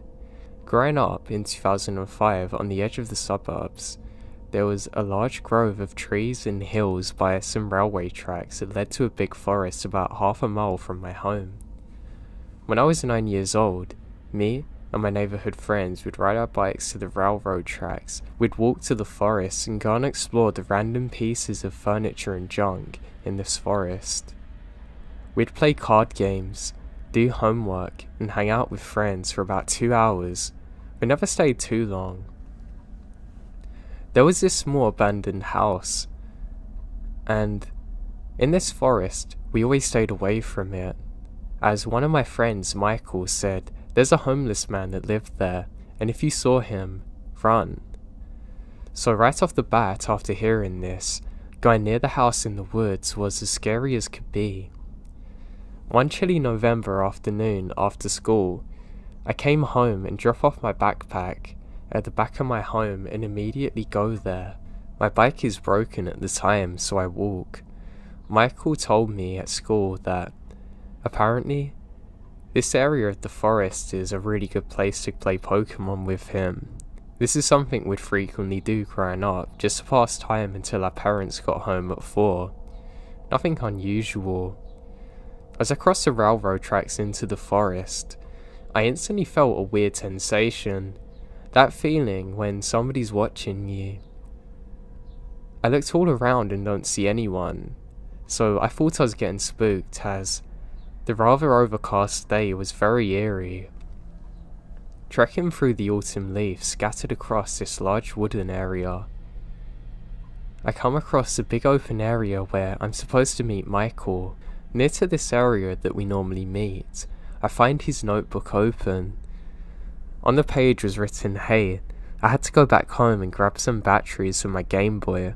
Wait for me here. I'll be back soon. Michael." And I wait. Being alone, especially feeling like somebody was watching me, made this particular moment very uncomfortable. However, I convinced myself I was just being a wuss and decided to wait for Michael. I sat down and began playing on my Game Boy. It wasn't too long until that sensation of being watched grew into utter paranoia. I kept frantically looking for my Game Boy and checking my watch. I've been there for 30 minutes and it's starting to get dark. Then I heard some leaves crunch. I looked in the direction of the sound and briefly saw a dark hooded figure peeking from behind a few trees, then hiding back behind them.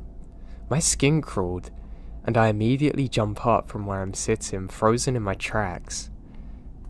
I scream hello.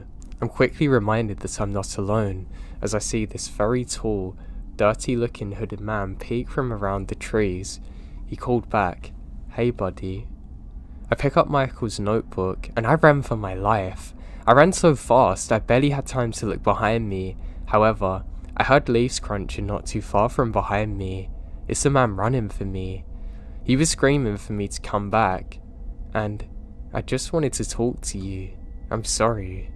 I began crying as I was running, thinking this was exactly how those kids disappear. I ran and ran and ran until I literally tripped over the railway tracks and cut my knees. Michael was just getting to the tracks. He saw me, crying, and I screamed at him to run. Without question, we ran all the way home. The hooded man was nowhere to be seen. I last saw him staring from the woods.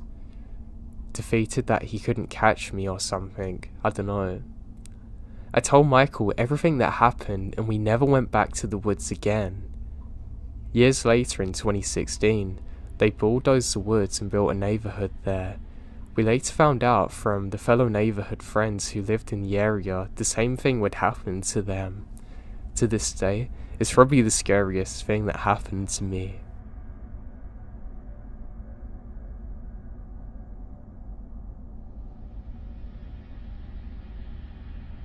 When I was younger, I spent a lot of time living with my grandparents.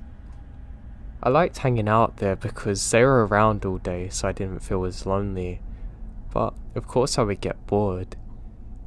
They were lucky enough to own a cabin in a forest. I would often stay there. I'd bring food and just have a good time generally, or read, but of course it could be boring, and that would always lead me to explore the forest a little bit. I would never go too far out, just far enough that I could find some tranquility and enjoy myself, something that I probably didn't do often enough. Now sometimes when I'd go out on these trips, I would have the overwhelming urge to get out of the forest, or the sense that I was being followed. Normally, I thought, oh, there's probably just some animals around and I'm not really used to being out in the woods, but it was something that would continue for a long time. So much so that I actually become used to it, and I trained myself just to switch off from it, which probably wasn't a good thing, because even today, I have the problem where if I feel like I'm being watched, I don't even bat an eye at it. Now on one particular day when this happened, I was on one of my walks, and I didn't really think much of it like normal. However, there was a pungent smell that was truly overwhelming my senses. It really smelled like a dead body. I thought maybe an animal had died, but I couldn't see any. I can't ignore this, and now the paranoia sets in as I realise that something might be watching me. I'm worried that maybe it's a dead body or something. I start returning back to the cabin. As I do, I can hear something falling through the trees. I stop dead in my track. I can see a large rock has been thrown just behind me. Now I'm certain it had been thrown there because I never saw it before and I literally just walked there. Then I think to myself, if that rock hit me, it would have knocked me out or gave me brain damage. Just as I'm thinking that, I can see a large dark figure in the trees. The craziest part is I lock eyes with something with orange glowing eyes. Now I don't believe in Bigfoot, but I have never seen anything like this in my life. The smell, the rock being thrown, it all makes sense. I turn and start sprinting. I'm so scared that I start to tear up while I'm running. I can hear that thing closing on me. I start screaming and praying. I make a sudden turn and now I'm only about 50 meters away from the cabin. I glance behind me and I can see the figure again, this time walking. I don't care, I keep going until I'm in the cabin and I slam the door behind me. Through teary eyes I look out the window and I can see whatever this thing is staring back at me. It stopped as though it knows that it can't go any further. It simply turns around again and returns to the forest. I told my parents about it and my grandparents, but they don't believe me, but I know what happened that day and I've never seen anything like it. I know that the area is where the Navajo are supposed to reside, but I don't think it was a skinwalker. It's truly the most scary thing that I've ever experienced in my life.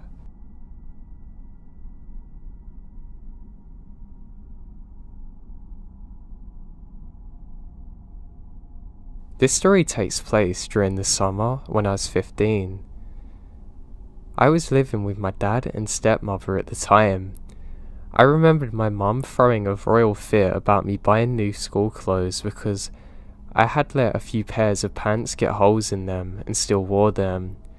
It was my first year going into high school and I wasn't going to let her spoil that for me, so I went to stay with my grandparents for the summer to earn money. They lived in a remote, small area that was once home to many native tribes, most prominently the Quinalu tribe. It's very secluded despite being only a mile or so from the highway. It's all lush, gorgeous forest. My grandpa had built his own 3-story house and a shop where he cut and assembled cedar into roofing products. That's where I came in, hauling heavy chunks of cedar to his van, stacking, nailing, chinking up pieces into smaller ones to be sold. I made good money while I was there, and could buy a new wardrobe. As summer was coming to an end, it was too hot to work, and I decided to walk one day. Now let me say that I spent my childhood roaming around these woods.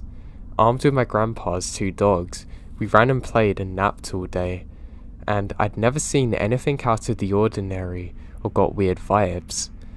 I waited until it was a bit cooler in the evening and started out, walking a little path that would take me to an old unused logging road.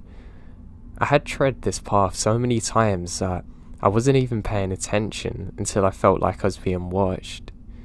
I would like to note here that I was young at the time and had yet to touch alcohol or drugs, and I had no history of hallucinations or mental illness, so what I saw really haunts me. There he was, standing naked in the middle of the path, looking down at me with a blank expression. He was tall, maybe even 7 feet, much taller than my 5 nothing. He had long matted black and grey hair. There were tufts of it growing from the sides of his arms as well. His skin was very sticky yellow and pale, looking too big for his stature. We made eye contact. His yellow orbs felt like they're looking into my soul. I couldn't move or think. Everything goes silent around me. The next 10 seconds or so seemed like they stretched out for an eternity. We just stood there looking at each other, before he swiftly turned and walked back into the trees. The foliage went undisturbed as he melted through it and disappeared. I honestly expected him to charge at me, or at least try and intimidate me, but he just left. I haven't seen him since either, nor am I too enthusiastic to go out looking. I remember telling my grandma about it, and she said it was probably a drug addict, but something didn't seem right. I've told this story somewhere before, and it really scares me. I've tried looking into Native American folklore, especially the local stuff, but haven't found anything matching the description. I don't know if maybe it's a skinwalker or not, but it truly terrified me.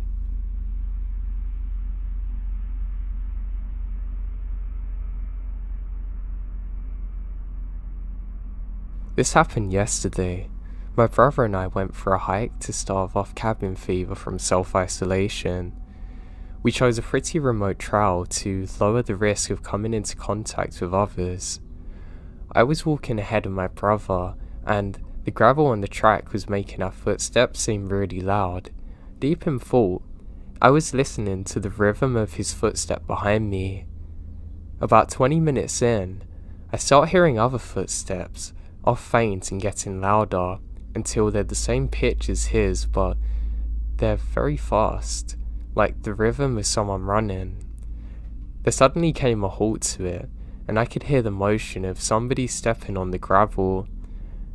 That sudden sharp rocky sound you can imagine.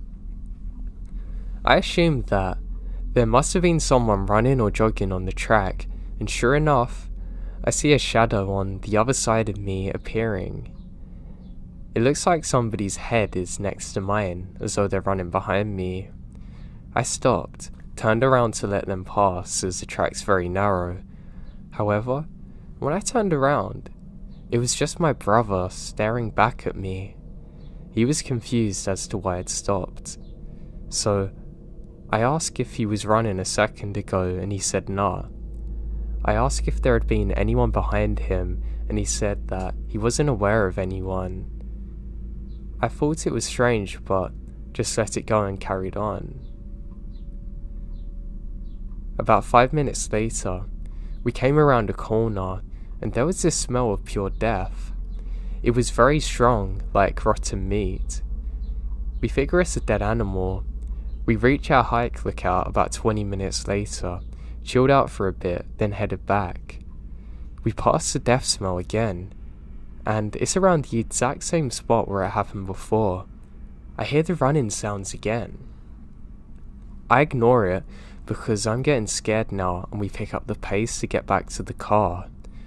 I told my mum and she said that it must have been a dead body and maybe that was their spirit that you could sense.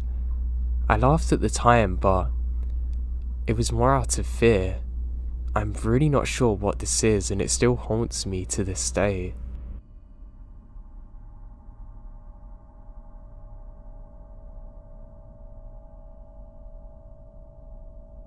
I went camping near Solvang, CA, with just myself and my 18-pound skanoodle. It was early in the season, maybe early March, and there was no one else in the camping area. The campground didn't have any hosts. It was first come first served per you go in a Dropbox type of place.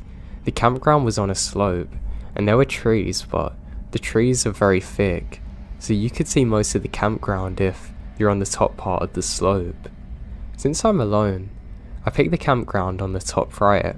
It was a pretty remote area, so it's pitch black at night. Everything was good for a couple of days. We went back to the beach and walked down and did a lot of droning. One day, there was this truck of about 3 guys that came down to the campground and they were shooting at the trees, smoking weed and drinking. The moment they see me, they start staring at me hard. I'm a female, so feel uncomfortable and go to my tent, and they left.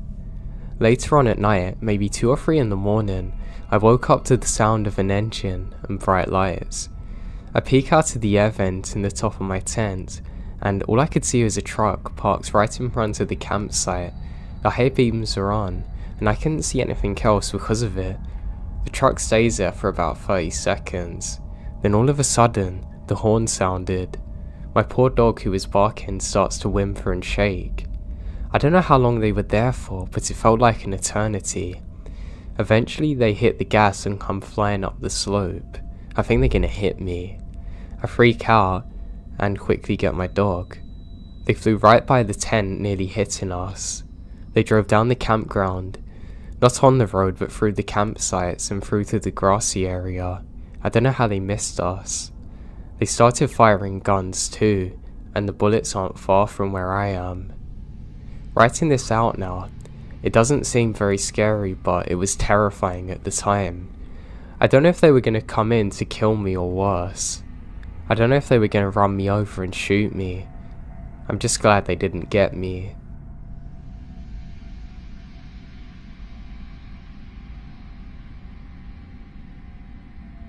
Growing up, I had a childhood friend that lived relatively close by, and we were like two peas in a pod. We're both adventurous, believed in the paranormal, enjoyed astronomy, and generally just being outside. She was born in Alaska, and her dad had lived there for quite a while, so they're always camping, hiking, fishing, skiing, you name it. It was with my friend's family that I got actually introduced to being outside and doing camping with. Now this actually happened during the late to mid-90s, when we're maybe 10 or 12 years old. On one particular camping trip, we went to this lake in the forest that was surrounded by a meadow, and feeding the lake was a small stream leading out to the woods. Anyway, we played in the meadow and stream all day while my friend's dad fished. The lake wasn't very big, and because it had a meadow all around it, he could keep an eye out to the whereabouts while we fished. Now while I'm messing around by the stream, I get some weird vibe from the wooded area that I can't explain. Anyway, the day faded into early evening, and it was time to leave and find a camping spot. My friend's dad packed up his fishing gear, and we walk all the way back to our truck. It's winding through the woods. Once we're in the truck, we drove into a more remote area, and we made our way up this steep road that was rough, at such an incline. I was convinced my friend's dad was going to break his truck. He had a 4, maybe 6-cylinder Toyota pickup truck, which is about as basic as you could get. To be honest, I don't even know if it had 4-wheel drive, but being an Alaskan outdoorsman with years of experience, I trusted him. We finally made it up to the top, which was flat and relatively open with a big forest area in the opposite direction from the road we drove up. We pitched our tents, got everything set up, and a friend and I decided to explore. We may be 50 yards from the tent when we heard a big crack as a tree branch snapped behind us in the woods. We got quiet, and look in that direction but can't see a thing. Thinking it was just a deer, we brush it off. But we hear it again while we're walking, and whisper to one another that it could have been an animal. I stopped briefly, and when we were about 200 yards away, we sat on a boulder looking down the steep downwards area near the woods, and suddenly, we hear another cracking branch from behind. Whatever it was seemed to be following us. Our imaginations are going wild. We came up with everything from a serial killer stalking us in the woods to Bigfoot. When we got back to the campsite, we told our dad what we heard, and how it seemed to be parallel to us. He just plays it off though as a black bear, and maybe he's just looking for food. So later on, my friend confided in me that her dad had gotten his pistol out, and would be sleeping with it that night. My friend and I were sharing one tent. He has his own tent not far from us, so I feel pretty safe. Now, I don't feel perfectly normal. I awoke sometime in the middle of the night to hear something or someone walking outside. I lay still listening. I could hear it quietly circling the tent. It sounded like it was walking on 2 legs because it had a distinct rhythm. Whatever it was, It sounded big as I couldn't hear its weight. As it puts each foot down, it seems to be getting closer. I can even hear relatively quiet but deep breathing. As I lay there listening, I could hear it wandering to other parts of our campsite and back to our tent, almost as if it was walking in a big loop. I don't know how long this goes on for. It feels like an eternity. I'm terrified and unable to wake up my friend as I lay there listening. Now the next morning, I told my friend and her dad about it, but I don't know if they believe me or not. Interestingly, absolutely nothing in the camp was disturbed in any way. The ground was very soft and in some places was covered in grass, and there's no footsteps either. This is something I've never been able to explain, and to this day still lingers in the back of my mind while camping. I always wonder what was lurking around that night.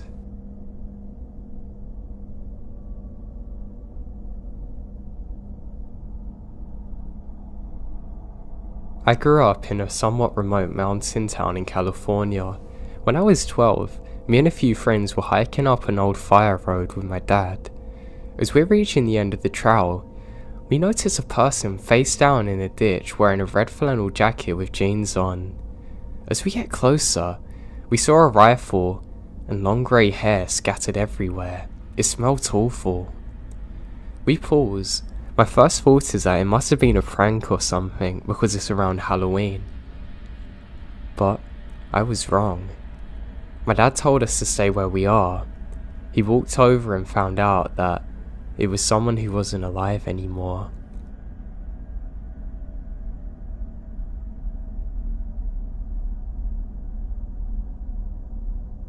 I went out camping alone one night in a nearby forest to where I lived. I had a really good day and enjoyed the solitude. I went to bed and had a feeling that I was being watched. I couldn't quite shake it. I managed to fall asleep eventually, but it must have taken hours. I'm awoken by what I think is my boyfriend tugging at me. Then I realise that I'm alone in the tent and he's out of state. I scream, turn on my flashlight, and I don't see anyone. I think it's just my imagination playing tricks on me, and I eventually go back to sleep again. When I wake up in the morning, however, I found out it's not just my imagination.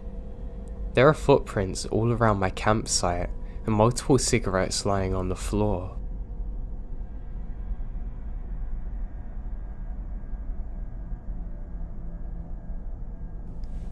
I went camping in an abandoned building once with some of my friends.